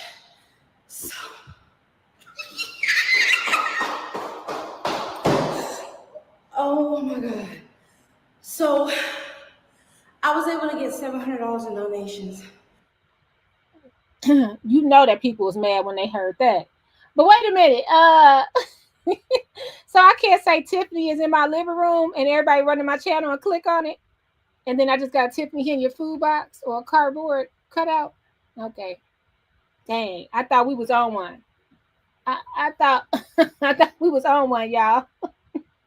I still need 500, but I talked to them and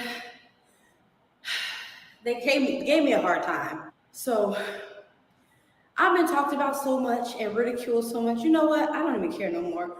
Talk about me, whatever. I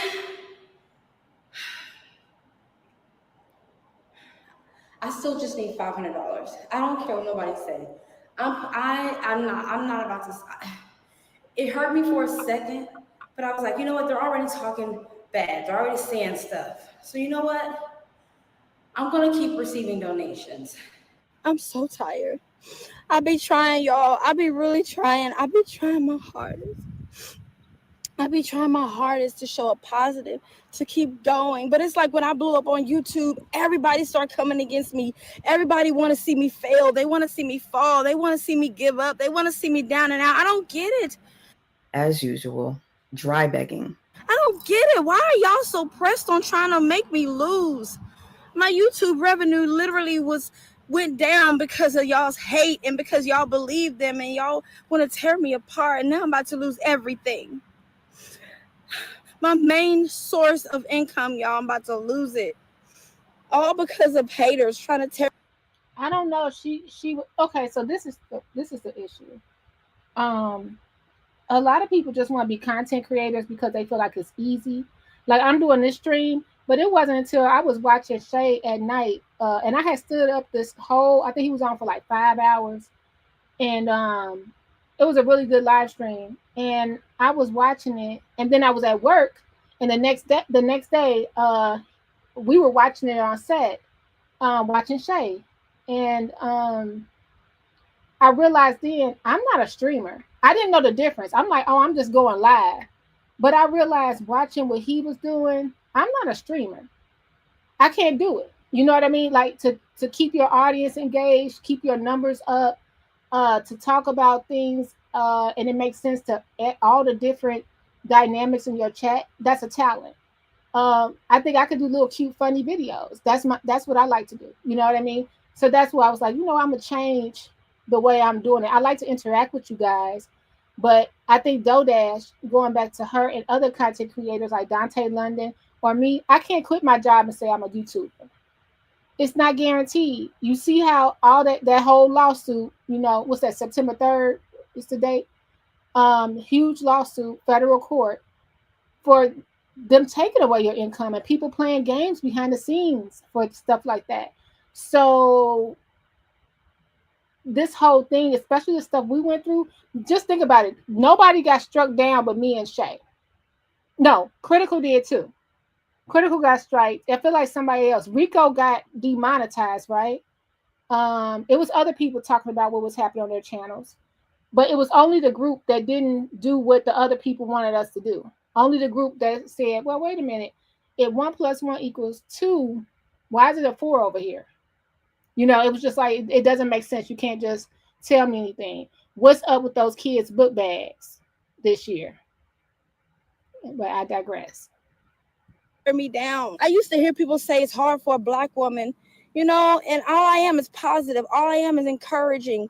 And now I'm starting to see how hard it is when people see I guess it is. I don't know. Is it because I'm Black? Like, what is it? Now, here's the issue with me. When I see an able-bodied adult in their 40s who doesn't have children and they have a car complain about being broke, it pisses me off.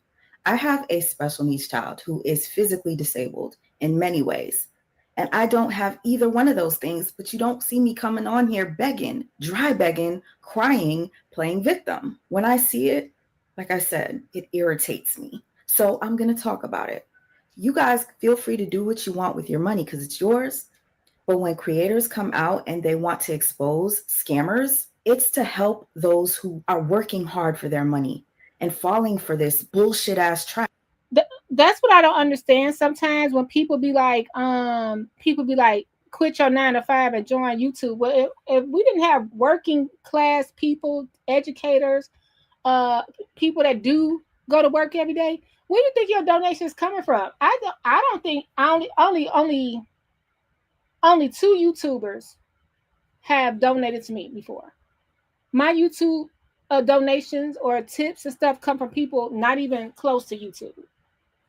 So, you know, when my Cash App hit, it's rarely a YouTuber. $20K in 90 days and blew that shit. Gate is wide open. I am not a gatekeeper. That's why when people tell me don't share stuff, don't be too open about stuff, I do it because I know a lot of y'all don't have the faith until you see it. I've made over $20,000 with YouTube in the past 90 days. Why didn't she set it aside to pay her rent for the next couple of months? But no. Can you, y'all? They don't want me to have no money like that. Baby, gator boots. Like, no, but $20,000. And the most relaxing thing is when you can pay your stuff up front and not have to look over your shoulder. What did she do with $20,000? Oh, she want to go get $1,000 eyebrows. Get her hair done all the time. Girl, bye. Disney World. Oh my God. Y'all. This is so real. You know, somebody had made a comment and they were like, you should be ashamed of yourself. Why are you spending your money on Disney? And I'm like, I cannot. It's something I've always wanted to do my whole life. let me tell you, I have worked for my whole. Oh my God.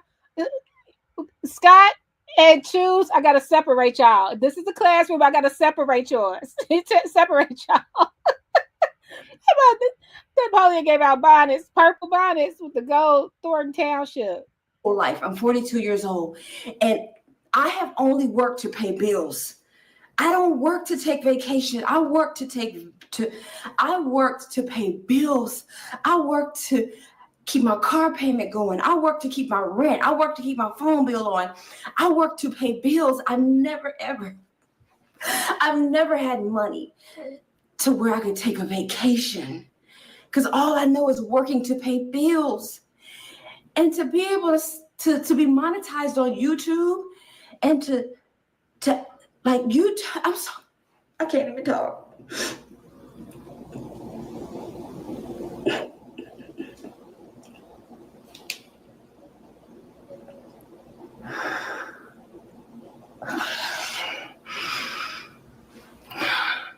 I'm sorry.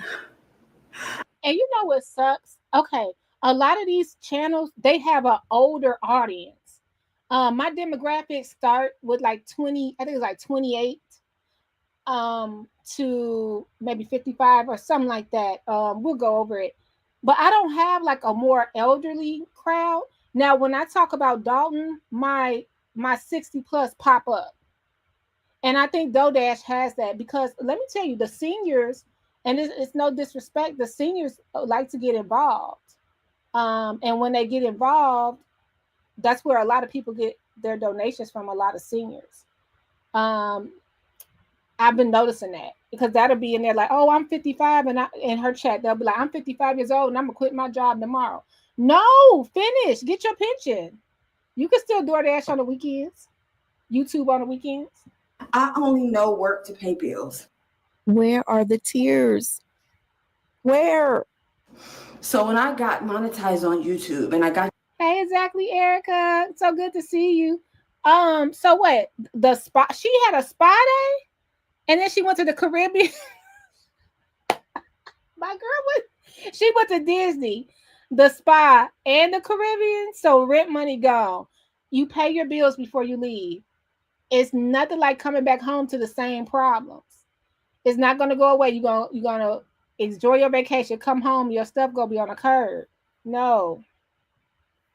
Y'all's approval, and I accepted the monetization. Here she goes with the fake humbleness. When I got y'all's approval so that I can get monetized, girl, bye. And I was shocked that I actually and so I paid bills. At this point, if you can't see it, I can't force you to. But that's not going to stop me from doing what I'm going to do. And that's expose DoorDash. Anyways, I would go deeper into this, but it's a really good video. I'm going to put it right there. This is Sweet Mom for Life. And she does a lot of different commentary. Put this in the chat. And if you like reality TV, please go over to Exactly Erica. Exactly Erica is almost time for Seeking Sister Wives. Woo! I cannot wait. We gotta do a live about that because Garrett got some chocolate again this season. So that's a new season. So yeah, $20,000. That's half of what some people only make $40,000 a year. She made that in 90 days. You're gonna make more money because you got talent on YouTube. But now to hear that you did all of this and now you can't pay your bills. I mean, you can't pay any of your bills, and you know you got to have the stress. Because definitely, let me tell you, there. Okay. And nothing like that. Waking up, oh, is that the tow truck? Waking up, oh my goodness, is that the sheriff's? Like who's coming now? Is that an 800 number calling me at 8:05 a.m.? My phone is hot. You know, you making that kind of money, put it away. Oh, did I forget? The eviction. I honestly never thought I'd talk about DoorDash again until last night. When I saw this post, I was livid. Why? Because I cannot stand a manipulator. I cannot stand to see able-bodied people that can work, no children, no disabilities. You have a car, but yet you're begging people that have jobs that you're telling people to quit to give you. I'm confused. I'm really confused. How do you come out and tell people to leave their jobs to start on YouTube full time? And yes, after a while, the shit becomes redundant and people got tired of watching. But let me show you. Like I said, I stopped watching her because I get irritated when I see people manipulate and just are fraudulent. So I had to just take a break. But after yesterday, like I said, I just wanted to point out the manipulation in this particular post. This is how she pulls the heartstrings of her followers. In July so far, she made $487.96. Dang, it take me 4 months. Okay, so it says, so she says YouTube revenue has drastically dropped. This is real life. The life people don't want you to think they have. Afraid car will be repossessed or living in a car. Printer keeps running out of ink after only printing 5 sheets of paper. Like what? What your printer got to do with anything? Does she need the printer for work? Life's just been a shit show. Through it all, I still say I'm fine, but I can say I've never had so many people have my back, been bullied my whole life. Always felt alone, but y'all stand for me like no one else ever has. Thank you from my whole heart. Thank you so much. At least she's saying thank you. And you know, don't want to see anybody on the street. So if it's a free country, so if you want to support her, you go to support her. That's your money, not mine. I can't tell you what to do. Yesterday, like I said, I just wanted to point out the manipulation in this particular post. This is how she pulls the heartstrings of her followers. So she shows how much she's earned for the month of July, and it's only $487. But she erased a lot of stuff because let me go to my YouTube thing. Let me see if I can see. Let me go to my earning. Yeah, she cut out a lot of stuff. Like it don't even say July of 2025. This could be her first July because I could go back to my other July. What you've been paid, how much you're earning. Yeah, she made sure not to show you the earnings from last month. But me being and it's the date. It's a date too, y'all. Let me see what Sweet Ma gonna say. Being a YouTuber, I noticed something was off, but so funny that as I'm making this video, this young man is on live explaining how she's scamming. She's showing a picture of her nails undone, her toes undone. What? Y'all, I'm not laughing. I'm just like, okay, 2 things about this picture. When did I remember like my mom would sit there in the living room, put the towel down in her little foot jacuzzi thing, and we all would put our feet in that little thing, like do our little feet. And it's an old school foot jacuzzi. I don't know if y'all remember those. Let me see, because y'all young. Hold on. This would be on Sunday nights or Friday nights. This is a little more high tech. but this is what we have. And I think it did have bubbles in it back then. Do y'all remember that? It used to just be, you could put your foot in it and just, have your pedicure at home. So it wasn't as advanced as it is now, but my mom would sit there and her nails would be gorgeous for work week, and her hair would be roller set, and her feet would be done. I think now we just forget getting a mani and pedi is so expensive, especially if you get nails and stuff. You spend $200 on mani and pedi. So yeah, we lost all talent when it came to taking care of ourselves. A lot of us did. We just go to the local shops. Now I went to the nail shop and they were doing nails, putting diamonds on people's teeth, doing eyebrows, doing lashes, doing body waxes. I'm like, are y'all licensed for all that? Y'all licensed to teeth whiten and put diamonds on people's teeth? Only on 87th, y'all. Put little rhinestones on their teeth. They had it all. Okay, so let's go back to Sweet Ma, and then we're going to end it with one more subject because we've been long-winded, and I'm going to get ready for tonight. Let's see. My girl, I'm gonna put my toe up there next, y'all. Y'all gonna be like, hurry up to the Cash App. She pulling on their heartstrings. $20,000 in 90 days. That would be great if I made $20,000 in a year from YouTube. I haven't. Toes undone. Her cartridge, I guess that. Y'all, not she put the cartridge up there. Quit playing games. Yes. Thank you. Okay, here go the cartridge she need. That ran out of ink. She's showing herself at her worst with her steely braid. Why would she take a picture like this? To have you guys sympathize with her. Oh, wow, Dodash looks a mess. She's not even doing her hair. Bitch, pull that shit in a ponytail. What is up with the Sealy braids? For real. You're 42 years old. She's showing herself crying and being grateful, I guess. Now she looks sad. I guess she's about to turn into an alcoholic because I can't listen to Sweet Ma. Sweet Ma be just going in for no reason. She doesn't have any money. And now this look good. Peanut butter fudge. And you're going to put chocolate syrup. Oh, I got to go to Food for Less or somewhere. That looks really good. Ice cream, a nice ice cream sundae tonight. She's about to be a fat pig because she's indulging in ice cream. This is all because of her being stressed out, right? I ain't gonna lie. I gained like 20 pounds. I gained 20 pounds from all this stress, y'all. I'm trying to get it up off me now. She's playing everybody right now. Well, not me. Is she playing you? I hope you didn't fall for it. But I just had to point this out. Oh, Dodash, you know what? You're going to bounce back. Let's take a look at her views. Hey, Tracy.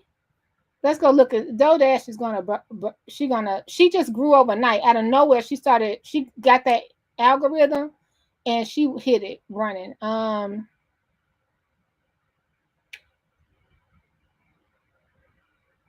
Is this a joke? Someone just paid my rent. Wait a minute. I got to see this, y'all. Let's see.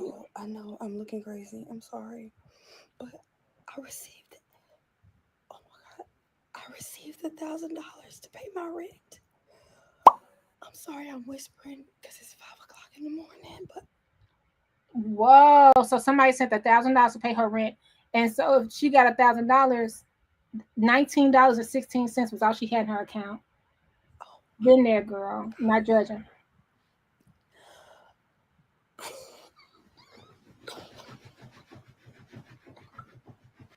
Oh, she paid her rent.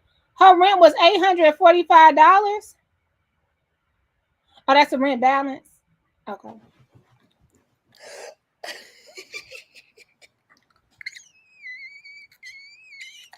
I received.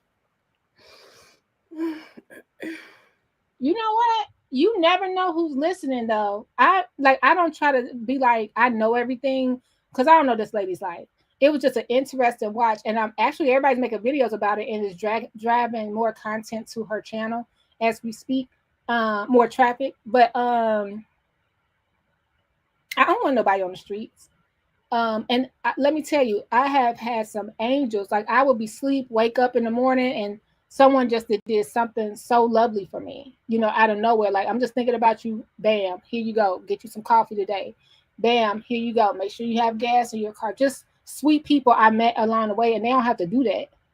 You know what I mean? And I don't tell them to do that or anything like that. I've had people that help me out that I never even knew, especially when I went through all that last year. So my goal is to get back on my feet so I can help people the way I like to, or I was used to helping them. Let's see what's going on. Oh my God. Yeah, Tracy, Scammers Inc. Thank you so much. Now she can sleep another month. $1,000 to pay my rent, y'all.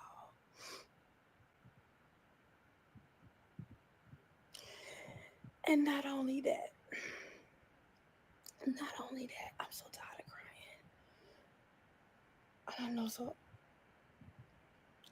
y'all so tired of seeing me crying, but I'm so grateful. I'm so thankful. I am so.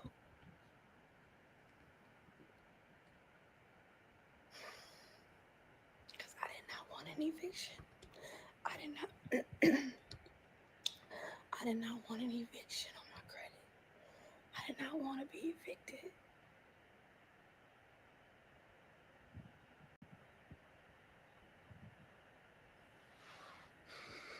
I'm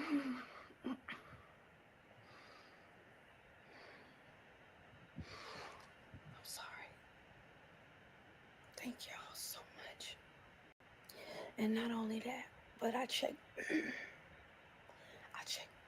God, I can barely do it. I checked my YouTube revenue, and I made $222 yesterday. I'm so grateful. So she can make $200 a day. She been going steady. Now this look at the two. So she made $200 on her 11. So she's gonna have a nice check. So she got on here doing all this. Everybody flew to her channel. We're all doing commentary on it, and she's raising daily more money. And not only that, I don't want to take up too much of your time. And I'm whispering because my neighbor can hear me.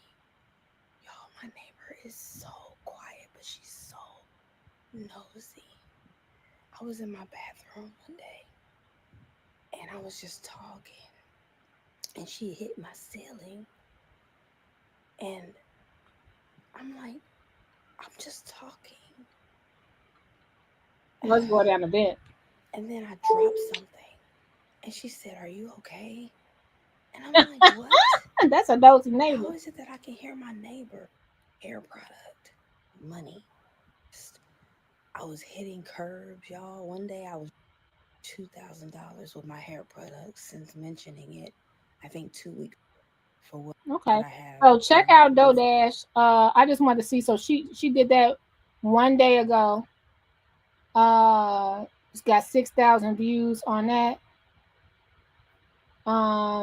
It doesn't hurt to ask. I mean, why be put out because of your pride? And some of us got a lot of pride. But DoorDash, is she doing this just to bait people in? I believe so. I believe so. She almost at 100K too. And this happened overnight. Like every day she's getting tens of thousands of views. Let's see her popular views. And no, she didn't talk about Tiffany. She got 376,000 views on a video. If you pretty, you need to get your ass on YouTube. 343,000 views. Finally monetized. Can't believe how much YouTube paid me in 11 days. Don't apply for no more jobs. Ain't nobody got time for these jobs no more.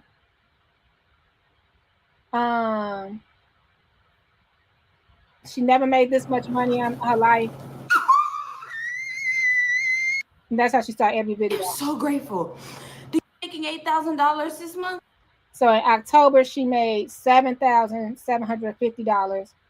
And then in September, she made $6,250. So that's why I think she cut it off, because she was showing the current earnings. So she made probably $400, but was still climbing at that time and just took that screenshot. But baby, get down how you live. I can't help you. I can't help you. So that's the DoorDash drama, y'all. Yeah, she need money management. She does. Last but not least, let's go to because we were long-winded. Sorry, y'all. I haven't talked to y'all all week, so I wanted to make sure I had something for you today. Thanks for sticking with me. Can I be recognized, Mayor? You want to be long-winded? I'm just acting. Okay, last but not least, I want to talk about this cop. So I don't know if you remember this story, but I think this is a very important story because we talked about this. And I think it was a couple of y'all that said, nah, this story sounds fishy. This officer that was following his partner in, remember that? And then she got shot. He shot her in the head accidentally. Well, he in trouble again, y'all. And they didn't even bring any kind of... A man and a woman get into an argument with a female officer at a Wicker Park bar. The man and woman then began hitting that officer. We've learned the dispute started over cell phone videos the victim apparently took of the male officer at that bar. Now, we're told it all took place here at... What was he doing, y'all? What was he doing that... This is crazy. District Bar and Grill. The Civilian Office of Police Accountability is now investigating after the male officer hit the female officer in the face. An employee at District tells us he heard the commotion near the front door. The whole thing was very quick, and he believes police will return to continue investigating. The 29-year-old victim had to go to the hospital to be treated for cuts to her face, and we've learned the officer under investigation is this man, Carlos Baker. This is video of him outside the Chicago police station where he works back in June. Baker was showing up to answer questions about the deadly shooting of his then partner. She was Crystal Rivera. A police investigation determined that Baker accidentally shot Rivera during a... Okay, y'all. You know, we pausing this because we got to do our commentary for fair use. I always felt like this story didn't match up. I believe we're going to see, allegedly, a lot of scandals behind there. Because what was this one female officer taking a picture of him? And okay, so this brings me back to TikTok. People were floating his pictures around, talking about how fine he was on TikTok. And I'm going to see if I can find that one. And I was just thinking, she a beautiful lady, Officer Rivera. They partners, and you accidentally, you supposed to have her back for sure. You accidentally shoot her. It was something going on, y'all. She knew something or something. And y'all know I don't be messing with the police or nothing like that. So I'm not, it's something that she got. I'm not in that. But it's just something that she knew. They were arguing about something. And it was something he was doing at that bar that the other female police officer saw him doing. So I don't know if he's married. I don't know what's going on. But dude, nah. Of his then partner, she was Crystal Rivera. A police investigation determined that Baker accidentally shot Rivera during a confrontation with an armed man. She died of her wounds. Now, Carlos Baker was never charged criminally for Rivera's death. He remains on administrative leave. We also obtained 10 complaints against Baker from 2022 until earlier this year for a variety of allegations ranging from excessive force to improper stops to unprofessionalism. Rivera's family has hired a law firm to try to get more answers into how and why the 36-year-old single mother lost her life. Their attorneys are not commenting on this story. Live in the newsroom, Sabrina Franza, CBS News, Chicago. Someone's been elected to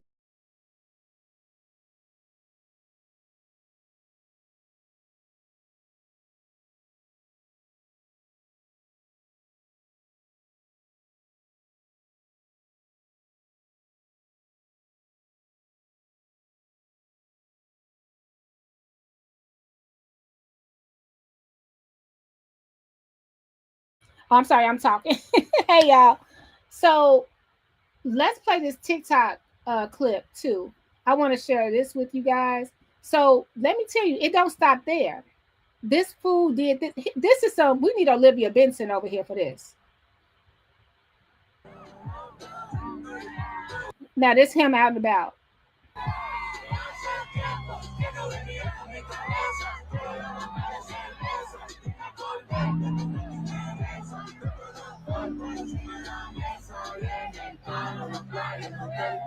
It was something going on. I don't care what nobody says. So let's go to this story. He just having a ball out there. And people were on there like, oh yeah, he's so handsome and this and that. Dude is on something. So let's play this last video so y'all can see what he did after that. We got this commercial pass through. Make sure y'all like the video too. It's like an intimate crowd here, and I like it that way. I appreciate y'all. Let's see. Let's go to this article. Y'all, because it don't end there. She knew something. They either were fighting. I'm sorry to her family, but this is some SVU something. I think something did happen to this lady. Maybe she, I don't know. They said she was a single mom. Maybe, I don't know. Some just don't sit right. Let's see if this is our article. Sorry for the commercials, guys. They try and get us to buy endurance warranty. Okay. Often go to the locations that are listed in police reports. Right. We're looking for surveillance video or maybe somebody who knows something. And it turns out we might not be the only ones, because an employee at a neighboring business told us Carlos Baker called their shop, identifying himself as a police officer investigating the Sunday bar fight, where he is actually listed as a suspect, and asked for access to their surveillance cameras. Something experts tell us, if this is the same person, never should have happened. Chicago police are investigating a Sunday night fight at District Bar and Grill in Chicago's Wicker Park. A 29-year-old off-duty officer telling them she was attacked by multiple people, including fellow officer Carlos Baker. An employee at a neighboring business who did not want to be on camera indicated Baker is using his position with police to launch his own investigation. That employee told us Baker called their shop, identifying himself as a CPD officer investigating the Sunday incident, one where he is actually listed as a suspect, and asked for access to their surveillance video. Not through CPD channels, not with a warrant. That employee showed us their caller ID, the Baker last name, a number. It's the kidnappers again. Where is Shea Button at? Wait a minute. So he called from his phone. And they got the caller ID. I ain't seen that kind of phone in a long time. My dad still has one. They got the caller ID right there. It's the kidnappers again. And a timestamp, 3:01 Wednesday, as news was breaking about the bar fight. We called that number. Your call has been forwarded to an automatic voice message system. Hi, I'm calling for Carlos, and left a voicemail. Minutes later, someone called back, identified himself as Carlos Baker, and asked me if our restaurant cameras are working and captured video of the Sunday event. Oh, my name is Sarah. Y'all, this dude is so dumb. That's how you know he did some sneaky stuff, allegedly. So he called the number back trying to. Sarah Maki was sneaky too. Identified himself as Carlos Baker and asked me if our restaurant cameras are working and captured video of the Sunday event. My name is Sarah Maki. I'm a reporter with CBS News Chicago. As soon as I gave him my name and said we were with CBS News Chicago, he hung up. We were there in June as Baker arrived at a CPD location to answer questions about the deadly shooting of his partner, Crystal Rivera. Police have said he accidentally and fatally shot her during a foot chase June 5th. Baker was never charged criminally for Rivera's death, but was placed on paid administrative leave afterwards. One police source telling us any employee on administrative duty or medical leave is prohibited from participating in investigations. CBS News Chicago investigators have also found at least 10 complaints filed against Baker since he was hired in 2021. They include a variety of allegations ranging from excessive force to improper stops to unprofessional behavior. Chicago police say Baker is on medical leave, but has not been stripped of police powers, meaning he has things like his badge and his service weapon. But again, any officer opened an internal investigation amid reports the officer had tried to meddle in the investigation. But a police union lawyer says the officer did not abuse his authority. Officer Crystal Rivera was shot and killed on June 5th while she and the officer were chasing a suspect in the Chatham neighborhood. PD officer who shot and killed a Chicago officer, Crystal Rivera, has been relieved of his police powers. The officer has been the subject of multiple internal investigations and is also tied to a bar incident on the north side last weekend. Paris is here with the latest on this story. Paris? Yeah, Sylvia and Terrence, the police department confirms that police officer Carlos Baker has been relieved of his police powers effective immediately per the decision of Superintendent Larry Snelling. Now, Baker has been identified by multiple reports and by attorneys as the officer who shot and killed his former police partner, Crystal Rivera, back in June.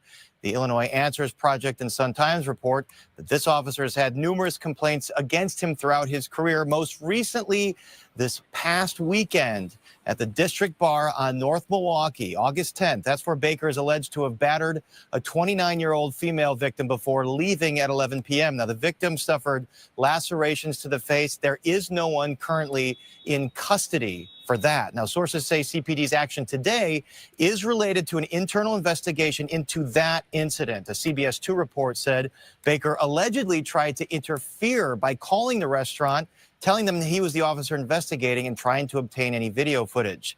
Attorney Antonio Romanucci is representing Crystal Rivera. You know what? And he was trying to do all this all sneaky. You just know he just was up to no good, you know. And I have to say allegedly, but let me tell you, when you got a praying family, and that's probably what Crystal family was doing, because her mom was at all. I think that was her mother at the press conference. Her family went to the press conferences because they wanted to sue civilly, because they just said, "Oh no, it was an accident." And remember when this first started, they tried to say it was I think it was a black guy in the building because it was over there east of Cottage Grove, like in the 80-something blocks.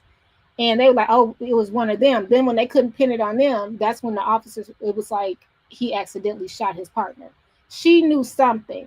She knew something. Or she threatened him with something. This is me saying allegedly to all this. This is not over. And let me tell you about them tables. They do turn. Rivera's family. They've launched a civil investigation seeking answers into the accidental shooting death. Today, they expressed mixed emotions. Quote, while the Rivera family and their legal team wholly believe removing Carlos Baker's police powers is the appropriate decision, we called for this from the earliest days after he fatally shot his police partner, Crystal Rivera. However, as we stated clearly several weeks ago, the concerns about Carlos Baker go back further than the night he killed Crystal. The city hired this rogue police officer despite knowing he was a danger to the community while he was a probationary officer. They then took affirmative action to hire Carlos Baker when the only action should have been to terminate his probation and ensure he never wore a CPD shield or carried a gun. Crystal Rivera would be alive today, end quote. Now, typically, an officer is put onto non-emergency desk duty when they are relieved of police powers, but Baker is currently on medical leave, although the CPD does not say for what. We did reach out to the attorney representing Baker as well as the Fraternal Order of Police President John Catanzara. They have not responded to our request. Sylvia, this is a developing story, and we'll have more at 5. Okay, and lastly, this one. Police officer Crystal Rivera is raising questions about what led to her death while on duty. They are now calling for an independent investigation into the shooting by her partner. Suzanne Mignot attended a news conference held by the family and their attorney this afternoon and joins us now from the newsroom. Suzanne. Joe, Erica, their attorney says the family has seen some of the video that shows the shooting that claimed Rivera's life. He says what's seen on the tape and what's been reported just don't add up. I'm asking for complete transparency. Speaking through tears, the mother of Chicago police officer Crystal Rivera expresses her deep desire for a thorough investigation into the shooting death of her daughter. I need to understand what happened that night. I need to know the truth. Chicago police say the 36-year-old single mother was accidentally shot and killed by a fellow officer while working with the tactical team during an investigatory stop. Crystal was a devoted mother to her 11-year-old daughter and a dedicated public servant. She graduated from Police Academy in 2021 and spent the last 4 years serving with pride and compassion in the 6th District Tech Team. Rivera and her partner chased an armed suspect into an apartment building in Chatham on the night of June 5th. Police say when Rivera and her partner approached that suspect, a second suspect confronted them, armed with a rifle. I asked family attorney Antonio Romanucci, what was it on the body camera video the family watched that raised more questions for them than answers? What's been reported is that somebody got in between the shooter and Crystal, right? Okay, that's something that we do not accept as accurate. Romanucci also says with nearly a month passing since the shooting, there should be more information about the case and video should have been released. It is unusual because I posed the question that had this bullet come from a civilian's gun, we'd have a lot more answers. The narrative would be a lot clearer. We would know why charges were being filed, why it happened, how it happened, where they were standing. Romanucci sent this letter to Superintendent Larry Snelling on June 27th.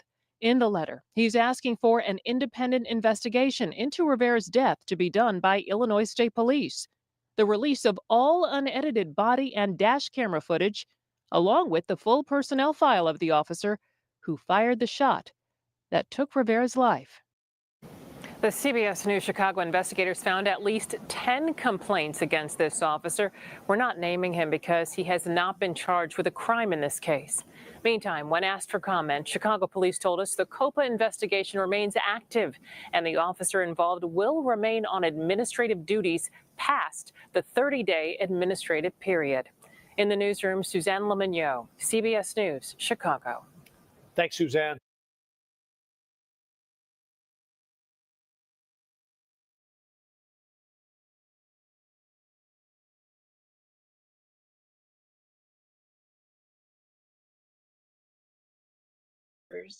There's hours of audio. I've shortened it into multiple parts. This is part 1. Please exercise extreme caution if you are over 18 and choose to continue listening. It is an extremely difficult listen, so much so I've started and stopped making this video many times over the last 24 hours. I finally opted to share it in an effort to force transparency by CPD and Officer Baker. Crystal's family deserves the truth. Be forewarned, the first voice you will hear may likely be the last words spoken by Crystal Rivera.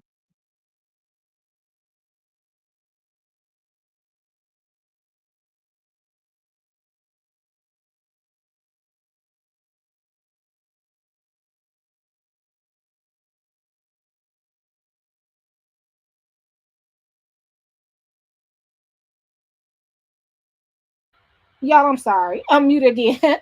So this is going to be the tape of Officer Crystal Rivera. I did put this, her last moments. I did put this in the chat.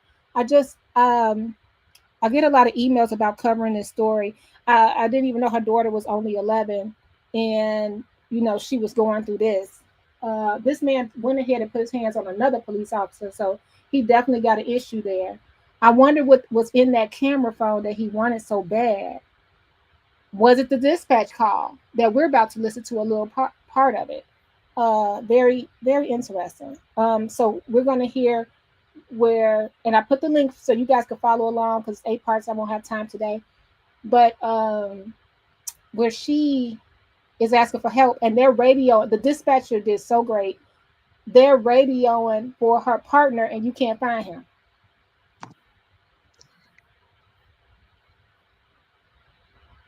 Try again.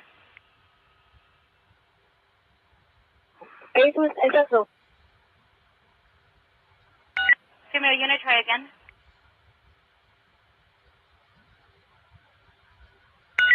Had a female officer coming in, try again.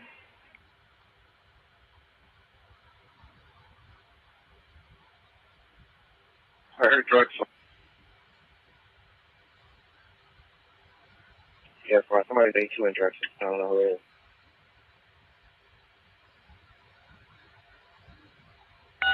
right, who's at 82nd and Drexel? Drexel and 82nd. Is that what we heard, 82nd and Drexel? I have 663 Charlie over there. Can we get another car over there just in case? 663 Charlie's over there. 82nd and We're going to get 10-1, 82nd and Drexel. 10-1, 10-1, 82nd and Drexel. Shots fired at the police. All units head over there. 82nd and Drexel. 10-1, shots fired at the police. All units, 62nd and Drexel. Shots fired at the police. We have the 10-1. Do we need an ambulance? 82nd. We're rolling an ambulance for 82nd and Drexel. We are rolling an ambulance. 663 Charlie is here.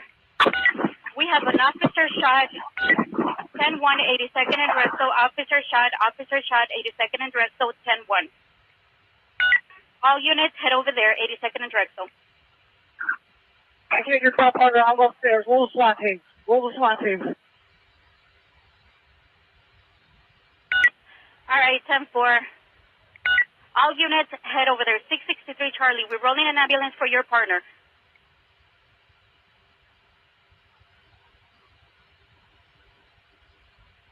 X-ray 642 so long. All units head over there. We're going to keep the air clear.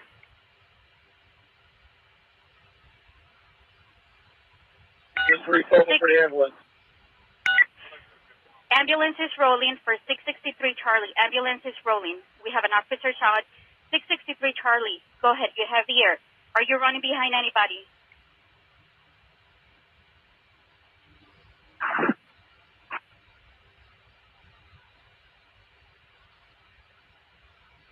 Yeah, 82nd and Drexel, 632. I see you pulling up. What do we have? Where's the officer that's down? We're on the second floor. Hurry up. All right. What's the good location? I heard second floor. What's a good location for the second floor?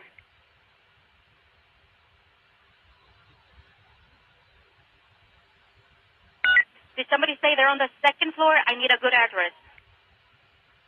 What's a better address? 663 Charlie. I'm getting 8210 South Drexel. One citizen is giving us 8210 South Drexel. There was one shot fired. Believes that the police is on scene. 8210 South Drexel. 663 Charlie. Where is the PO shot?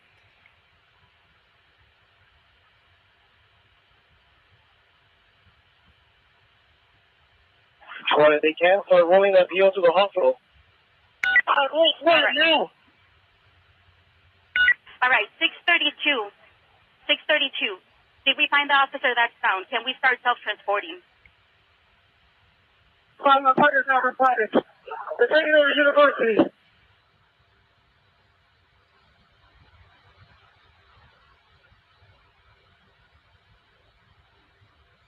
Well, the city of Chicago remembers Officer Crystal Rivera this afternoon.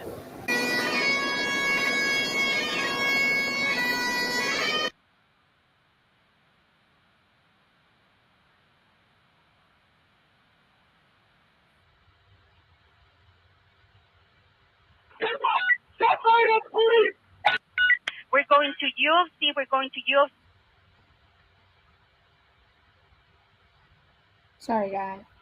This is so sensitive, so if you can't listen, I understand. We're going to UFC. We're going to UFC. We're self-transporting. 663 Charlie. You have your partner. 663 Charlie. I need somebody to ride with 663 Charlie. All right. 423. I see you on scene. 423. Can you please find 63 Charlie? See if you're going to be self-transporting. Can you please head over there with them? All units, I need to hear from the PO that's transporting. What street are you taking? Go the street. Direction is he going? Which direction? Southbound. Get out the street. Going southbound. Are we on Drexel or are we on Cottage already? What? There's male black wearing all gray jumpsuits, gray windbreaker, gray jacket pants. All right, we have a male wearing an all gray jumpsuit. Who? Y'all hear that, man? Oh man, y'all. You know what? Spread the word about Officer Rivera. If you have people here in Chicago or loved ones that wear blue uniforms, stuff like that. So this dude said he chasing a suspect. Gray jogging pants, gray hoodie. It says Baker breaks into radio giving description of the quote suspect. Dispatcher put focus back onto Crystal Rivera, as she should have. Because he was, this is crazy. Male black wearing all gray jumpsuit, gray windbreaker, gray jogging pants.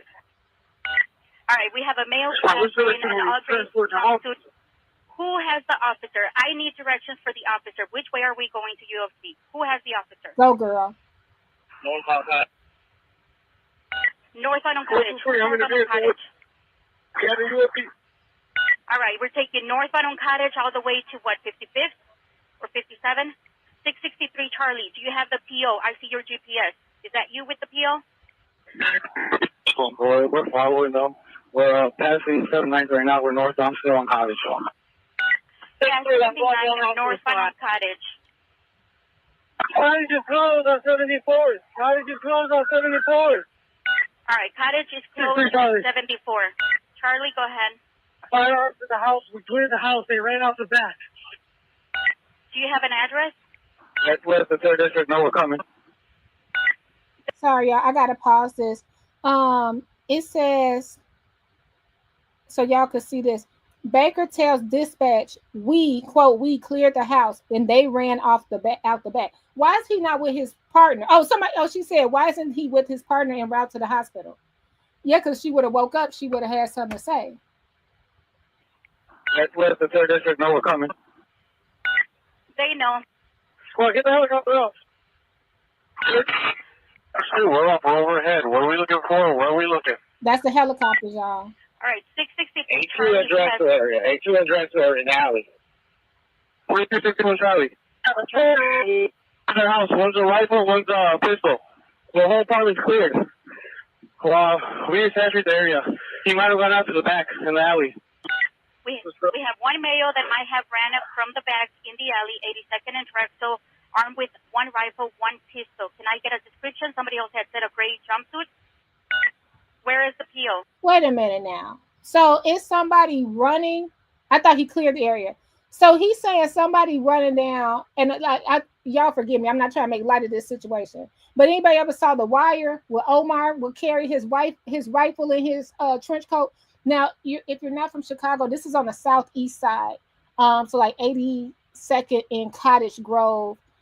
Used to be a big Target over there on 87th. It's an area with a lot of apartment buildings, and I think it's right near this. I think you would describe it maybe Chatham area. I'm not sure when you cross Cottage, but it's over east. So it's easy to run through those courtyards and gangways, but you're able to hear everything's chain link, baby. So you're gonna hear it. You're gonna hear it over there.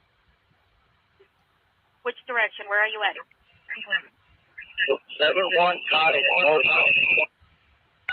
North on Cottage, past 71st. Charlie. Charlie, go ahead. 210 South Drexel. The address. They roll me an ambulance for myself, please. All right. Now that's Baker saying he need an ambulance. So he done ran to catch the person with the rifle and stuff, and now he need an ambulance. I hope these Ring doorbells was on and popping over there. Dispatch confirms and asks Baker for his location to send an ambulance. She wants to know if he's at 8210 South Drexel. 663 Charlie, we're going to roll an ambulance for you. You're at 8210 Drexel.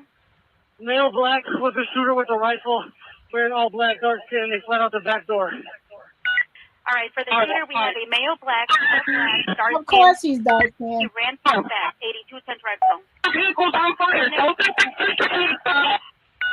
Which car is on fire?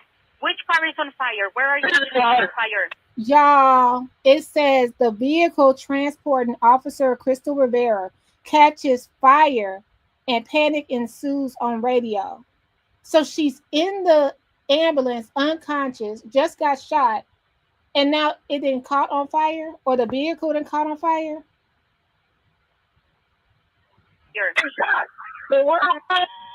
Where is the car on fire? Okay, so it says dispatch inquires which car is on fire and the location of the vehicle on fire. 59th and Cottage Grove. Okay, so they're close to the hospital, guys. They're close. They're like maybe University of Chicago. I think it's on 55th or something. Officers yelling, pull over, pull over. We need to put her in another car. So she must have been a police car. The officers are able to safely transfer Crystal to another car and arrive at the hospital. Bless their heart. Transport vehicle, stop on 6-1. The transport vehicle is on fire. Transport vehicle. And the car is on fire. Slow down. All right, slow down. Unit X transporting. Pull it over. We got to put her in a different squad car. All right, are you at 61st? Pull over. All right, the car with the PO, you're going to pull over. We're going to get another squad. Where are you? This is 63 Charlie. Right now.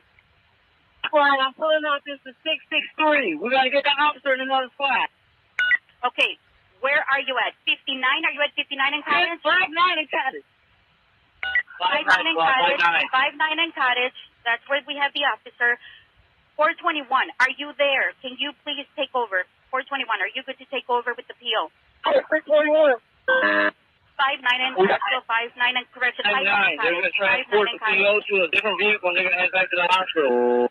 So we're headed back to the hospital, back in motion squad. 663 Adam, we have a PO. We're northbound. All right, 10-4. 663 Adam, go ahead. You're going northbound, proceeding northbound on Cottage from 59. Slow down. We're getting out. We're going in. All right, going in with the officer. 699. 699. What is the condition of the officer at this point? Last thing I heard was unresponsive. Okay, I want the whole block of 82nd Street is ours. And I need every other unit that's coming here. They're on the peripherals looking through backyards looking for this offender. So they're hopping fences, they're going through. Start checking the backyard. So it says dispatch gives description provided by Baker to officers on the scene and says armed with rifle with dreads. Of course he is. Ask Baker 663 Charlie to confirm the description, and they got crickets from Baker. Start checking the backyards. We have a male, black, dark skin, all black clothing, armed with a rifle. Gray clothes. He has red. 663 Charlie, correct me if I'm wrong. For the offender, we have a male, black, dark skin, dread, wearing all black clothing, correct? No, gray. Is the PO inside the hospital? Never. To be clear, we have 663 Charlie going to the hospital also with the ambulance. Is he also shot? 52. 60 Adam 52. Young. So the dispatcher, remember, she sent the ambulance over to 82nd and Cottage. So she want to know if he okay. And it says officer reports from the hospital that Carlos Baker is not hurt. Dispatch asks officer reporting to call the zone, aka the station. This it don't sit right. It don't sit right in my shondo. It don't sit right. It don't sit right in my spirit at all. 663 and 663 Charlie. 663 Charlie. Other half, his injuries are just observation as of now. All right, 10-4. Can you call the station, please? Can you call the zone? 699. 699. Give the order over the air. Everybody's turn off in-car cameras and body-worn cameras. All need to be shut off. And in-car cameras. In-car cameras, body-worn cameras. Shut them off. Why are they shutting off the body cameras, y'all? Let me know. Well. Officer 699 gives dispatch a directive to announce over air to turn off all car cameras and body-worn cameras, all cameras. Why? Who is... Command band isn't even on the scene yet. CPD, you got some explaining to do. What's up where they could cut off these cameras when they want to?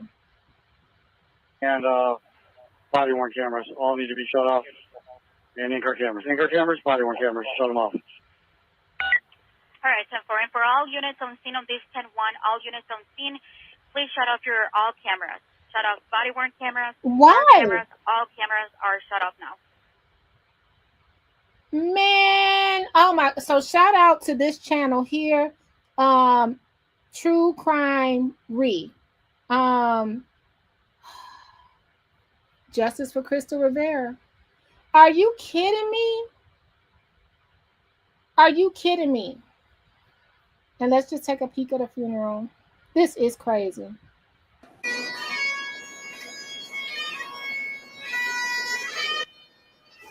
As taps played, police officers, as far as the eye could see, stand by the casket of Officer Rivera on its way to her final resting place. This emotional scene took place right after hundreds of family, friends, and police attended her funeral. CBS News Chicago's Lauren Victory joins us now live outside the church in Forest Park. Lauren?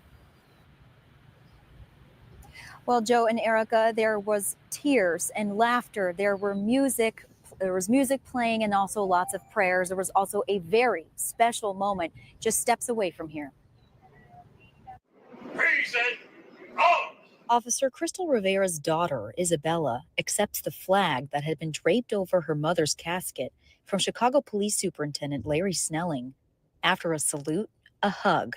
Before this, Snelling made a public promise to the 10-year-old from the entire Chicago Police Department. Bella, we're going to watch you grow, go to college, and fulfill your dreams.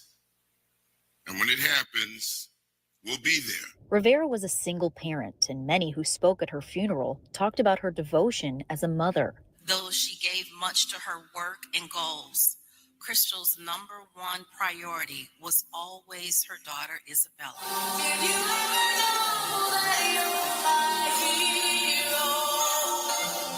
She was also remembered for her strong Christian faith, her infectious personality, and her fierce fashion sense. Girl, look what you got me up here wearing. A few jokes lightened the mood, but only for a moment. I'm lost without you, Chris. I'm tearing up inside. I'm making everybody laugh, but really, I'm hurt. Officer Crystal Rivera. Rivera's job as a police officer was a long-time dream. She hoped to become a forensic investigator. Thank you for your heroism and the sacrifices you made every day. Of all the things you could have done with your life, you chose to protect and serve. The 4-year veteran was on a team that led in weapon recoveries and arrests, a huge loss for Chicago police, and of course, the tight-knit Rivera family. We heard details of the officer's last day on Earth, spent with Grandma. Sitting with her, cooking for her, hugging her tightly and saying, "I love you, Crystal." Those were her last words. Te quiero mucho, mija. Cuídate. And Crystal responded, "I love you more, Grandma."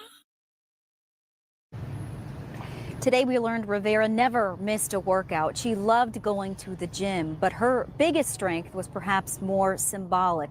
We were told about the resilience of her mother and sisters. It's a trait many firmly believe is passed along to Rivera's daughter, Isabella. Reporting. You never know what happens. Sorry, guys. You never know what's happening, but I believe that karma came back. He wasn't going to get away with this. Allegedly, I have to say.